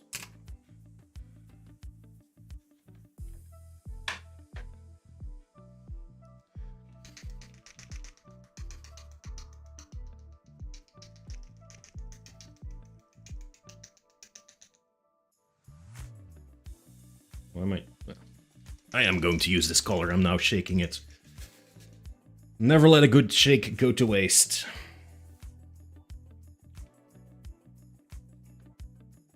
Am I right?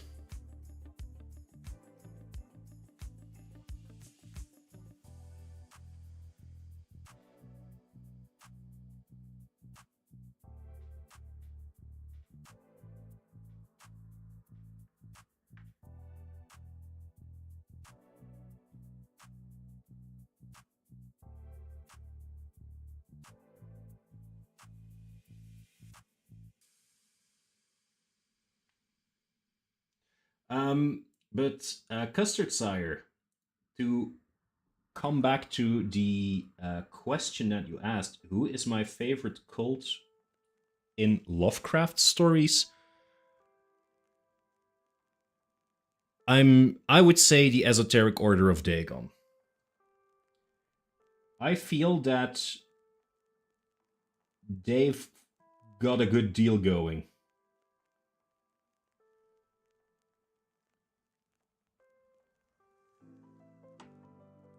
Sure, you'd have to occasionally fuck a deep one.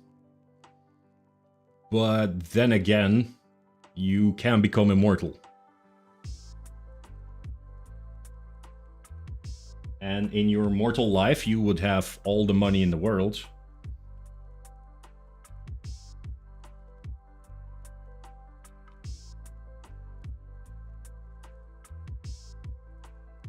It just sounds pretty cool because Dagon and Hydra seem to be pretty good gods to their followers, I'd say. From all the Lovecraftian quote-unquote gods, I would say that Dagon and Hydra are those that are most benevolent to their own progeny and children.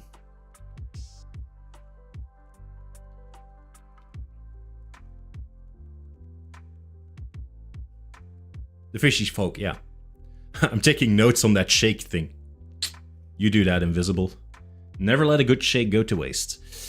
The one next time you go to the toilet, never let a good shake go to waste. I'm so sorry. My mind's in the gutter. The one cultist is telling the other that Simon didn't say, put your hands up. That's true. Some of Lovecraft's pen pals were Robert Bloch, Robert E. Howard, Frank Belknap Long, and of course Clark Ashton Smith. A lot of cross-pollination between them. Write those down in the big Google Doc. Thanks, Mark. Yeah, we're gonna write them down. I knew of Clark Ashton Smith, of course, and Robert E. Howard. Haven't encountered Robert Bloch or Frank Belknap Long yet, so I will definitely take a look at those. Those are... there are others on that Horror Babble playlist. I will also check out Horror Babble. He's trying to convert us to the fishy folk.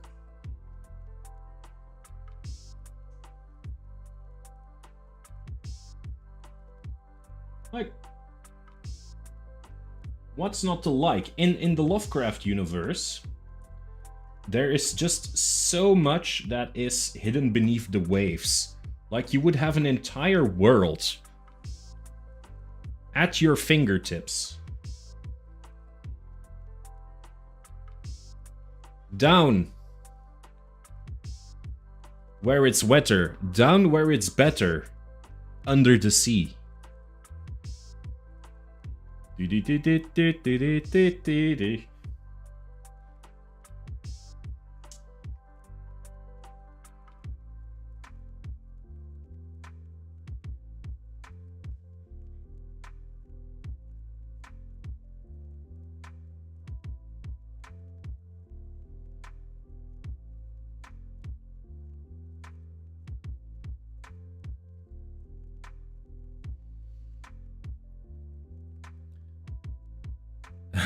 The Little Mermaid, but make it Lovecraftian. Little Mermaid is already pretty Lovecraftian. I mean, have you seen Ursula? And at the end of The Little Mermaid, the Disney movie, is just the end of Call of Cthulhu. When Ursula, the giant octopus being, rises from the water, she gets impaled by Prince Eric in the boat. That's exactly what happens at the end of Call of Cthulhu, when Cthulhu rises from Relaye. He gets rammed by a boat.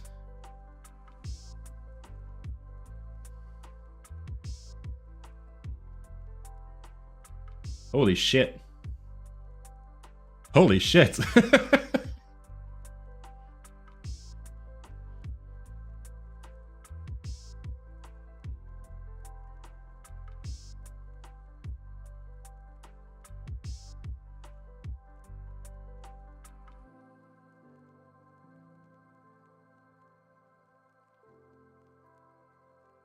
So, Dart Matt, again, thank you also for Henry Kuttner.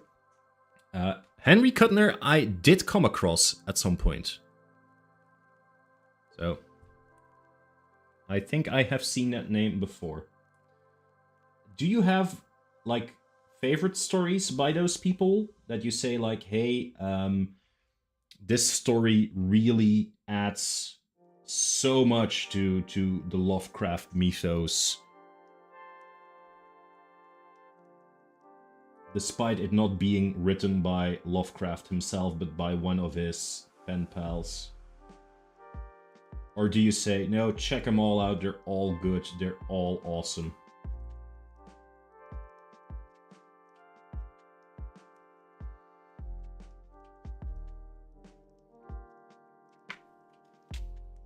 It's all coming together.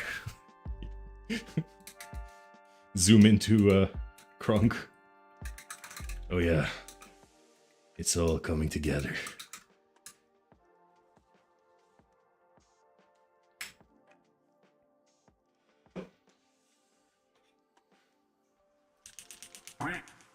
Quack.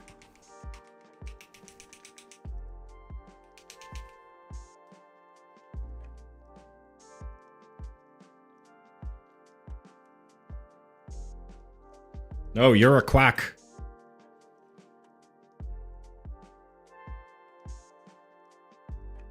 You having fun, Sazen?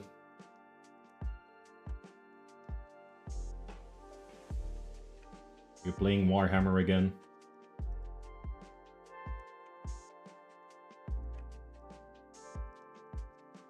Actually, Warhammer, a lot of the people venerating the Chaos Gods in Warhammer are also in cults.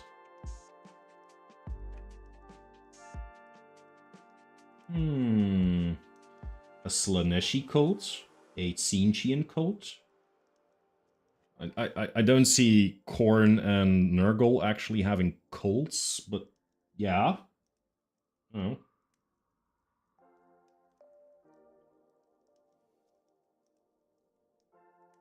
Or now that there's some skin color. Actually, it looks a lot better. Yes, going for all the races. They both sure have cults though. Okay. Nurgle's a lifestyle. What's it that the young folks do these days? Pheromone maxing? Where they don't bathe for weeks so they stink up the place. And they think it makes them more manly because of course only guys do it. Pheromone maxing. Robert Lowndes, Ambrose Pierce. Ambrose Pierce is coming up this weekend. Ambrose Pierce, I'm gonna do this Sunday. Nurgle's cult is just Reddit. Yes. Oh, Miko, you haven't heard about pheromone maxing? Oh boy. Huge Bee Cave. I'm sorry, but Huge Bee Cave. That name doesn't exist. Okay, Hugh Bee Cave. Henry Haas, Merle Prout. Dwayne W. Rimmel. C. Hall Thompson, I have heard of that name before as well. J. Vernon Shea. Straight people are weird. You don't have to call us out like that, Miko. Really. It's totally unnecessary. They don't do names like they used to. Yeah, these are cool names.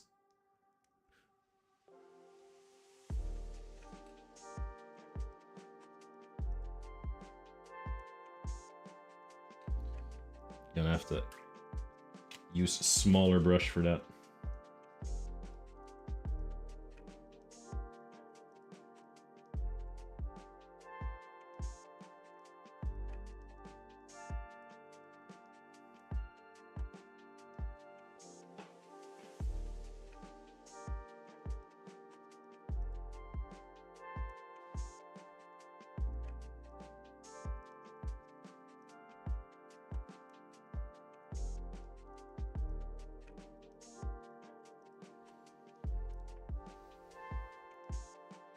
I'm of course kidding.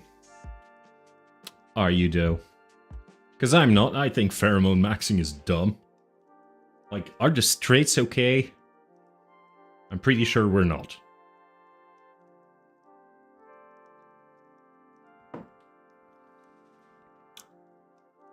All in good humor, of course.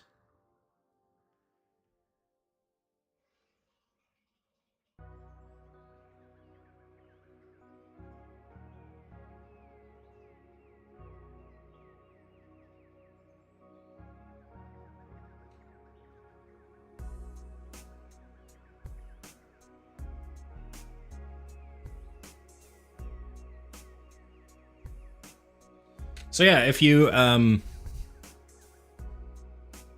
I was named Ambrose Pierce, you'd see it written on everything I own. I'm pretty sure that Ambrose Bierce did that. So yeah. Also, because we're now talking about that, if you are a fan of the channel and you still want to be surprised by Sunday's story, don't look up depressing Ambrose Bierce stories, because you'd probably find the one that I'm reading. And I do think that once you know the story, it loses a lot of its power. But I really want people to, if they don't know it yet, Just experience it. I know, I seem to be hyping up that story because I am.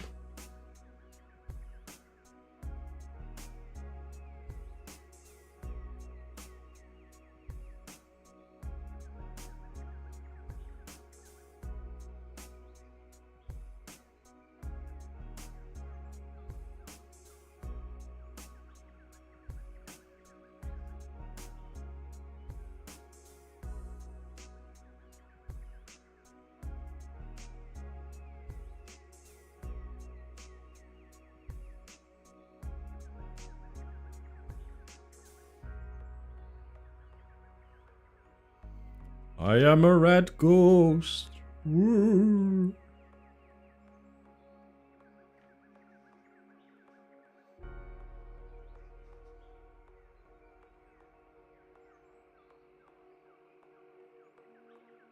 Quick, write a story that's called The Red Phantom.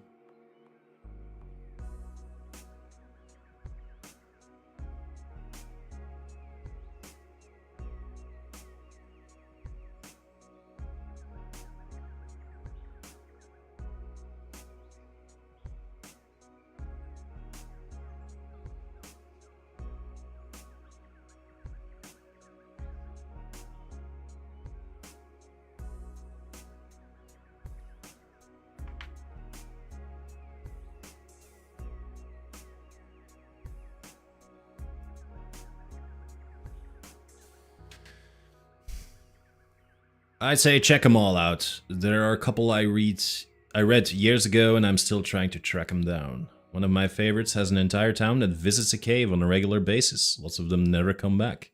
Enter the writer finding out that they are sacrificing to a giant amphibious worm.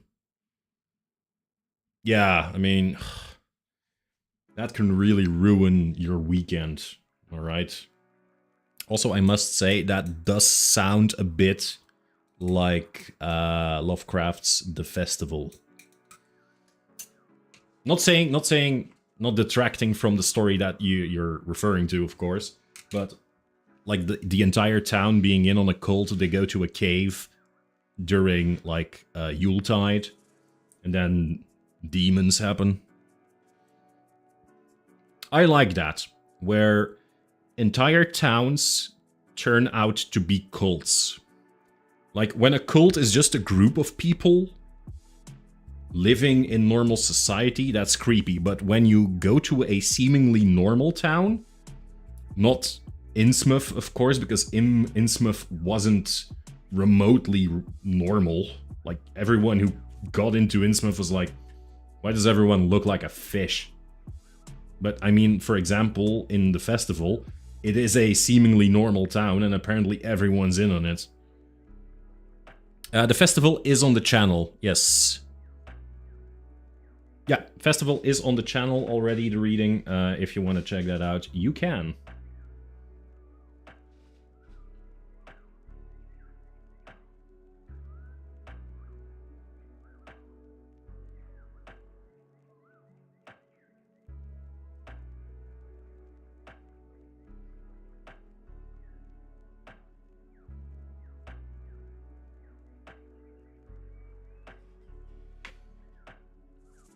Have I seen True Detective? I don't think I have. I am not really a television watcher.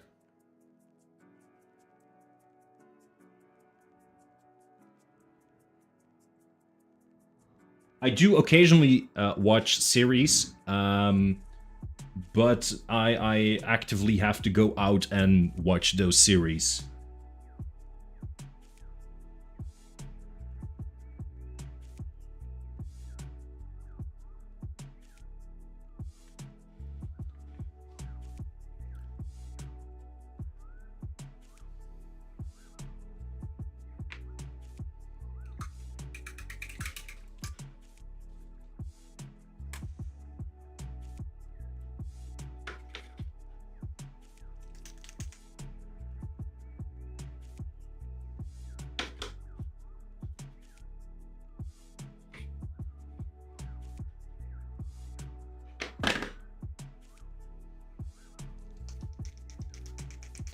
Is there an episode in True Detective that is Lovecraftian or something like that?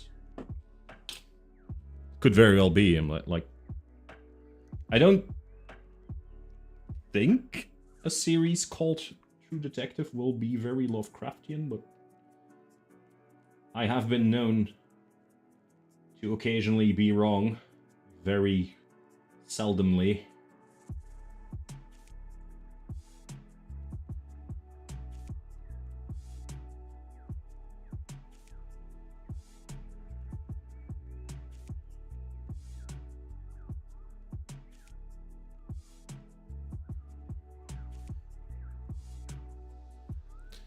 Whoa, the first season has a cult just like you described, and their central deity is the King in Yellow. Okay, nice.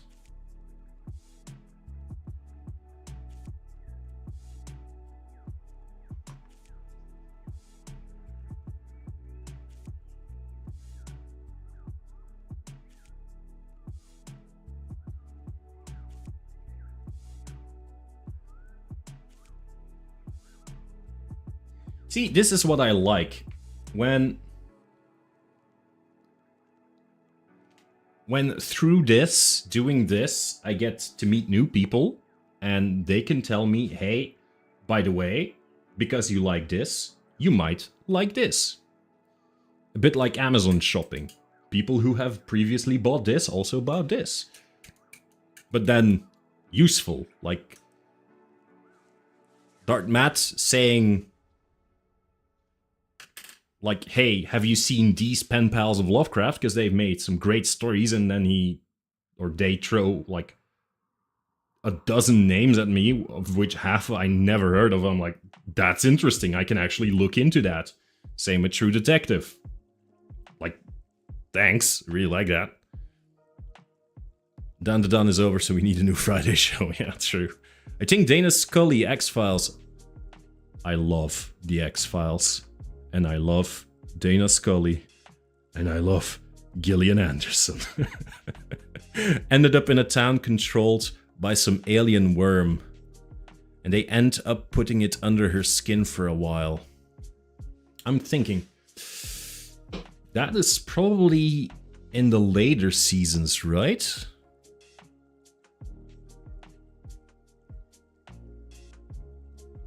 Each season is standalone. Stars Matthew McConaughey. Oh, and Woody Harrelson.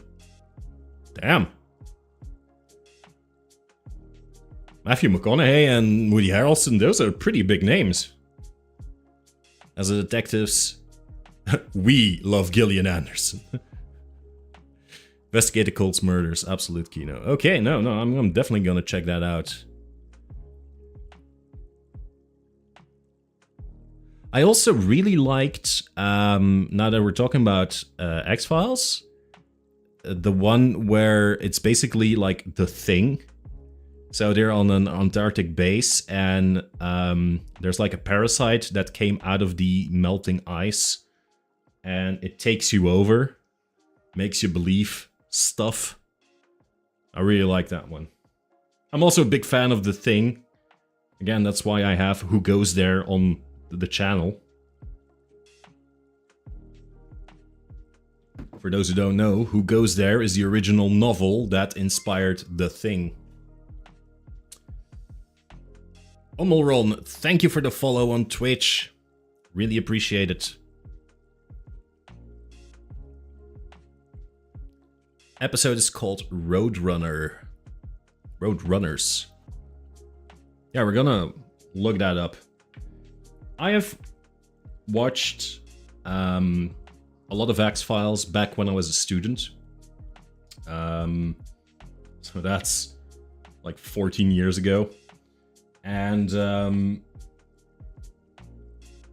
like a year or two ago, I started rewatching them with friends. And then those friends went on an exchange program to Japan, so we couldn't continue watching the X-Files. And I don't want to continue without them, you know? So I'm like, you gotta come back from Japan at some point so we can continue watching the X-Files.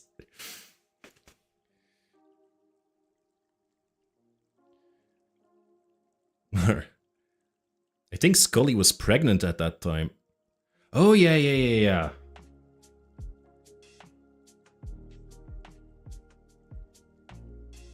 yeah. Priorities. Yeah, indeed.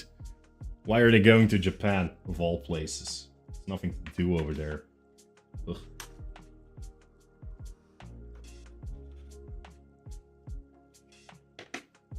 Of course, making fun of it.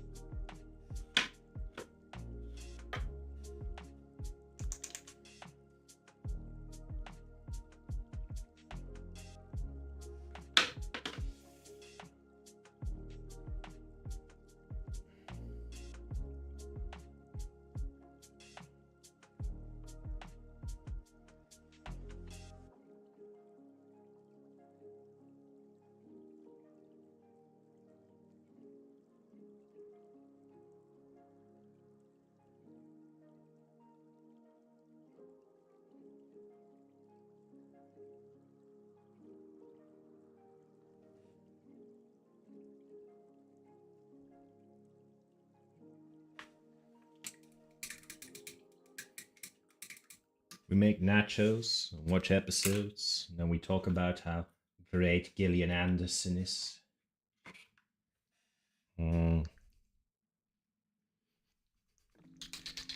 If I had a choice, I would make this a Gillian Anderson fan channel.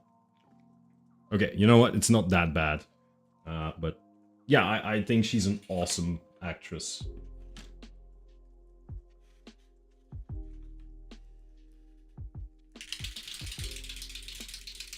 It is more wholesome. Yeah, yeah, it is way more wholesome.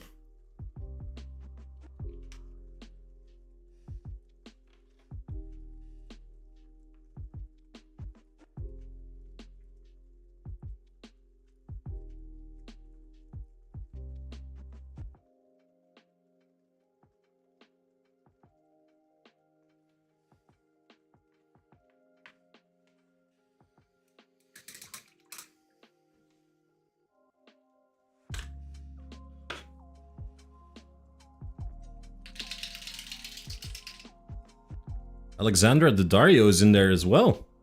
Wait, is it True Crime or True Detective? Because I know... Wait, does True Crime exist? True Crime is like a genre, I think, but True Detective is probably the name of the show. Right? True Detective. Okay.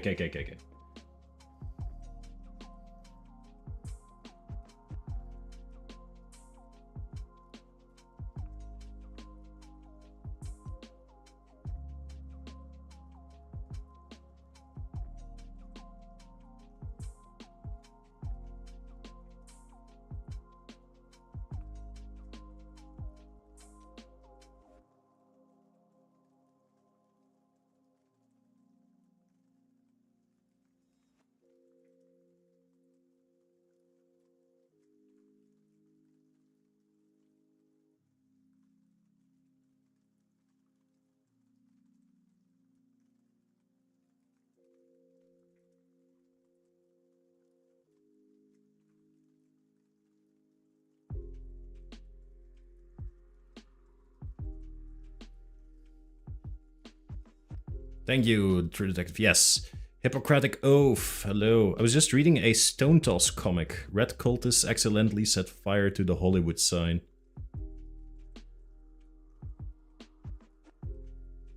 What? Okay.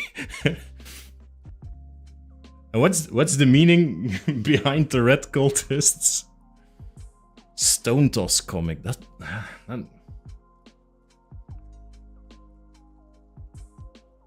I think I've heard about...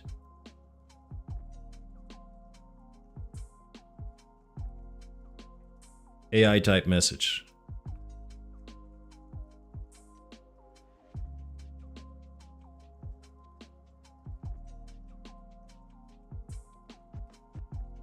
Wait, I don't follow. Hippocratic Oath has been here before, so I don't think it's AI, so...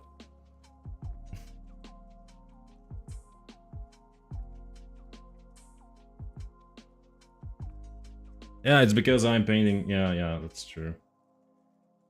Yeah, I'm trying to make the book look like it's aged, like there's like splotches on the pages.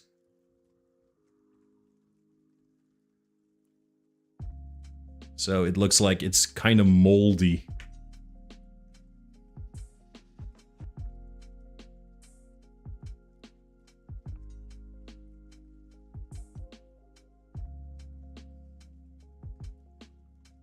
Splotches, you say?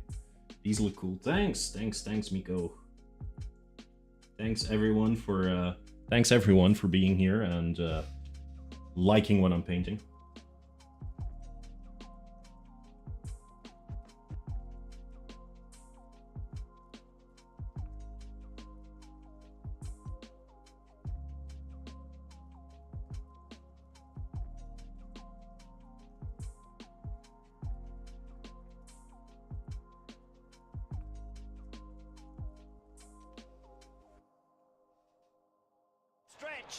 Stretch! Oh yeah, that actually... That's for painting what we like. Also don't forget to drink.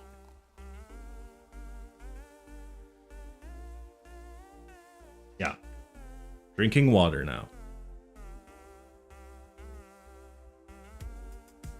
Can you interest me in a bowl of Dame Blanche ice cream? No, not at the moment, thank you.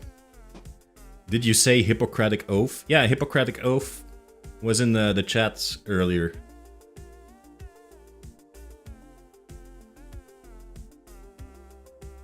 Yeah, I didn't mispronounce Hippocratic Oath. It's Hippocratic Oath.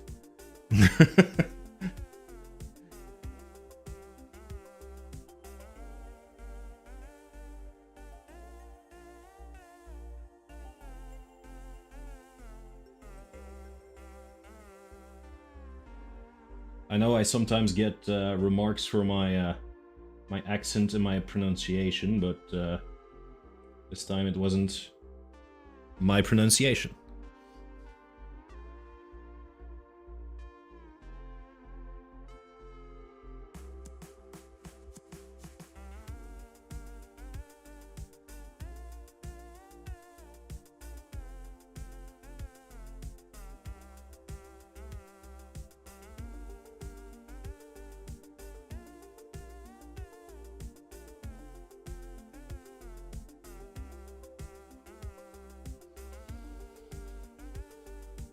Then I will open the box for me! And you will be AFK for a wee bit. Ah, that's okay. Also, it's 10 past 10, so I think I'm going to be wrapping up rather soon.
Yeah, sorry if you just saw me licking my brush, that's something I do.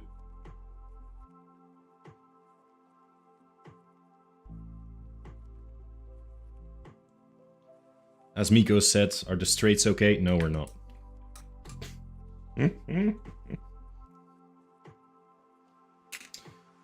I also think that I'm pretty much done with these. Like, normally I could put more detail in them. Because, you know, they are not completely... Come on, focus.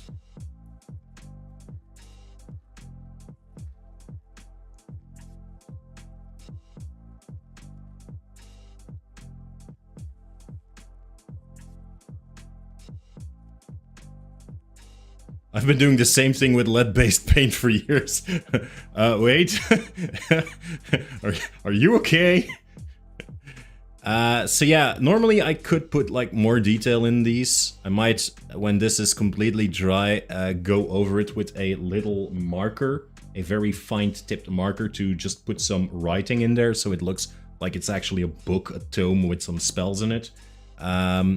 But because I have still like 8 of those, 4 of each, I'm not gonna put too much effort in all of them because, yeah, they're basically cannon fodder on the board game either way. Like, last time that we were playing, both Sazen and Control Mav Delete were just stacking bodies at a certain point, and we were just putting, like, cultists on the board, and then half a second later we were just removing them again because they were just killing them so quickly. It's amazing. You've been doing the same... Okay, so lead-based paint. Ever read the Casca Longinus series by Barry Sadler with the cult called the Brotherhood of the Lamb? Oh, that was a crazy and cruel bunch of cultists. That does ring a bell, but I don't think I've read them. Efficiency 150%. Absolutely, Sason. That's it. I mean, we had cultists that needed killing, and that is what happened in the end. We killed cultists. So that was the beautiful part of it as well, because like I said, the game Cthulhu Death May Die, you choose a scenario and then you choose an elder god who is your opponent for that scenario. And you can switch that out, so you can play a scenario with a different elder god as well. And we had a scenario where cultists were rather prominent, and then we chose, as an elder god, Hashter, who is the king in yellow, and who has a lot of cultists as well. So we had a board full of cultists at a moment, and then, yeah, Sazen and Control Mav Delete were just like stacking bodies. It's amazing. Dark Matt, I am going to put that casket because it rings a bell, but I don't know what kind of bell. I don't know where the ringing is coming from, but I am also going to put it down. The moment that Custard Tire is back, she will also write it down and will definitely take a look. It's on the list. There we go.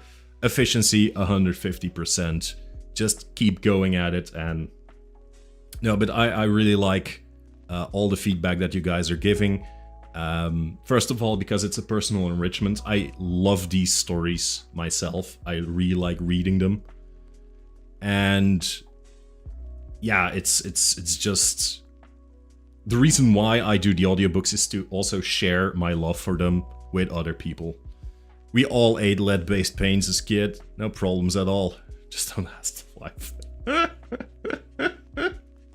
That's a good one. Like, we all ate lead-based paint, we all sniffed glue, like, we ate crayons. And we're all perfectly fine. Anyway.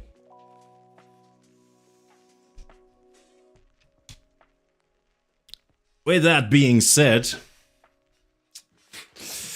Hi, for the people who haven't seen me on the big screen yet. This is me. Wow, now I notice that YouTube is actually a lot farther behind than I thought it was. Anyway. Well, sure, I mean, it's part of the basic diet. Yeah, every growing boy or girl needs their lead and glue paste and other stuff. Is paste one of the food groups? Yeah, probably. I mean, it's part of some group. And it's not necessarily poisonous, so it is a food group. Everything is food if you want it bad enough. Let's just say it like that. Anyway, guys, I'm going to be signing off in a bit, wrapping up. Our generation is 80% microplastics. It's all fine. Not our generation. This is the generation after us. Those are the microplastic kids. We are still fine. Casca Rufio Longinus is said to have been the Roman that pierced the side of Christ to make sure he was dead. Jeez. He really wanted that Employee of the Month plaque. God damn it. Does that make you microwavable at least once? Everything is microwavable at least once. The effects of being put in a microwave vary from item to item, but everything is microwavable at least once. Indeed, Longinus' spear is the spear that pierced Christ's side. That sounds like an Indiana Jones adventure to find Longinus' spear. You know what? You know what I would like is an Indiana Jones story, and especially Temple of Doom is already a bit Lovecraftian, with a cult. Kalima. But Indiana Jones would really work with Lovecraftian horror as well.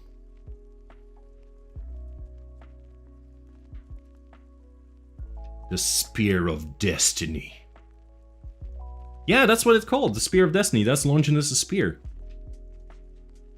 No. Is it? Like... Dark Mart, I can't believe that I didn't put it 2 and 2 together when you said Longinus, that I wasn't like, oh yeah, with Longinus' spear and stuff like that. Everett.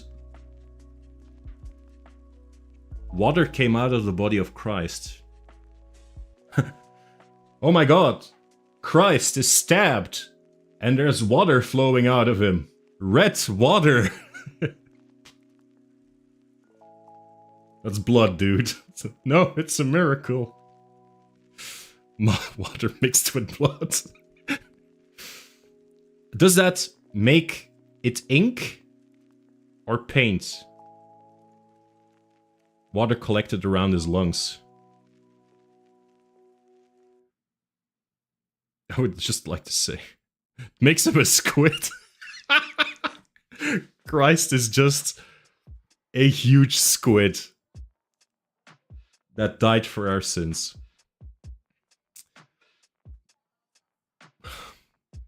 Technically, humanity then has, you know, a rapport with divine beings being squids, so Cthulhu isn't that much out of the norm anymore.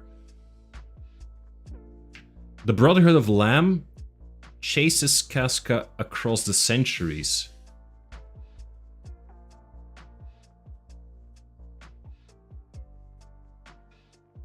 Is Longinus immortal? Apparently he is, yeah. It's one of the problems of crucifixion. Oh yeah, it's because your arms are raised, so water, like... Is that the reason? Is that the reason why there's like water around your lungs? Because your arms are raised, and after a while, everything that is in your arms just flows downward into your chest? I find stuff like this immensely interesting. It's one of the problems of crucifixion, you drown.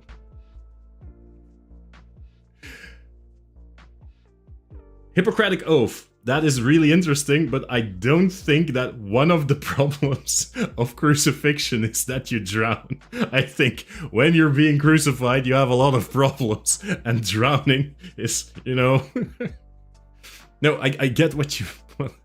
It's just, it sounds so weird, like, hey, you know the worst part about crucifixion? It's drowning.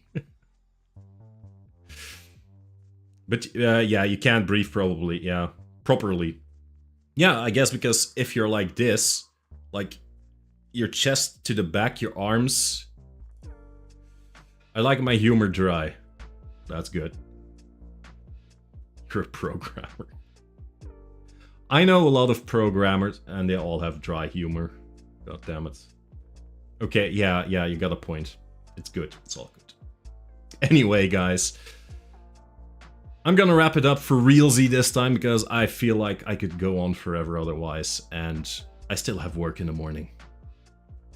Everyone, thank you for being here. Thank you for joining me on my first miniature painting stream on YouTube. It's my, I don't know how many on Twitch, so there's that.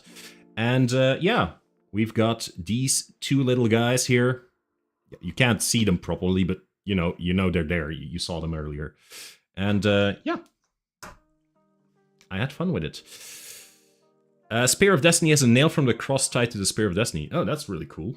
I didn't know that. I thought it was just because it pierced the side of Christ that it was magical suddenly.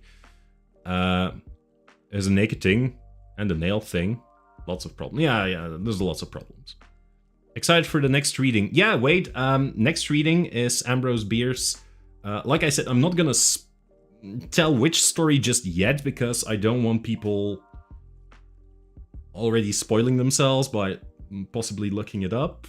But because I'm really excited about it, because there's a really good story in there. The pericardium fills up with water and suffocates the heart. Damn. That's sad. That's really sad. Anyway, enough about being sad because Christ got crucified. And a lot of other people got crucified as well. It's not just Christ. Like, I don't want to say that other people weren't suffering because of crucifixions. That's horrible. I'm glad we stopped crucifying people. It's Good Friday, though.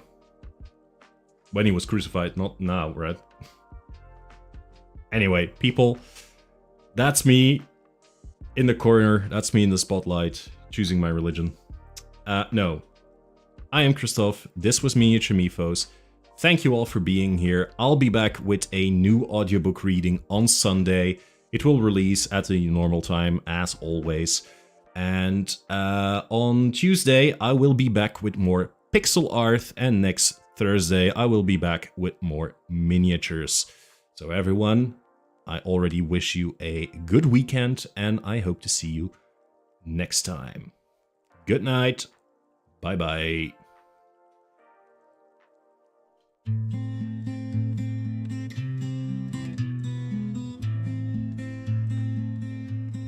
Welcome to the studio where colors come alive, where miniature worlds and ancient tales thrive. Brush in hand, we paint what's been untold, legends of the past in hues so bold.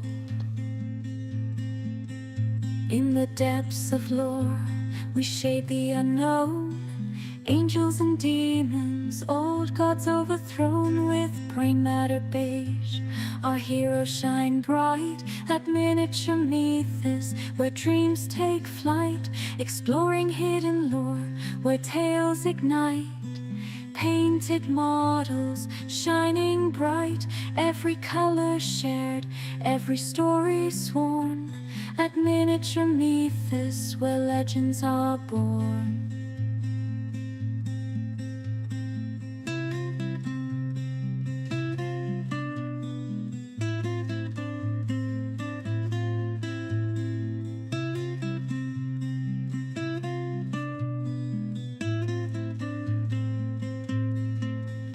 Every figure crafted, from orcs to vampires bite, we blend the lore, let stories take flight. We wash in the weird, the wondrous, the wild, in every painted stroke where magic's compiled. Through realms unknown and mystical sights, our brush blends legends with epic fights. From shadowed myths to stars we trace, at Miniature Mythos we find our place, exploring hidden lore where tales ignite. painted models shining bright, every color shared, every story sworn, at miniature mythos where legends are born.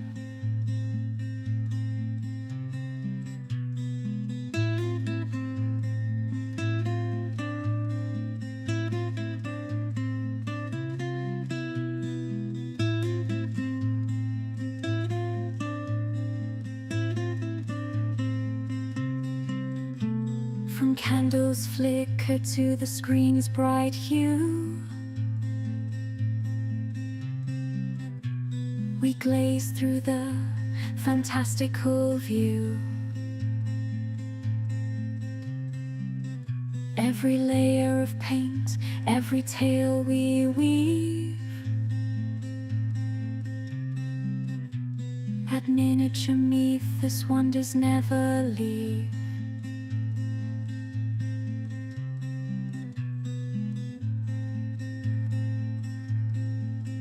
Join the quest through realms of light and shade. In the world we craft, where dreams are laid.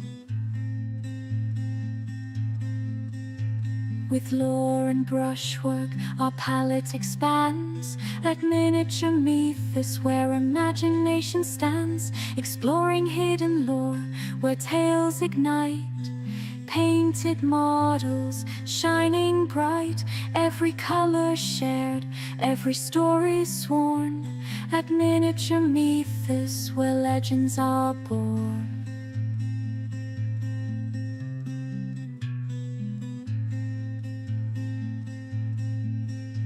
So grab your brush, let legends unfold.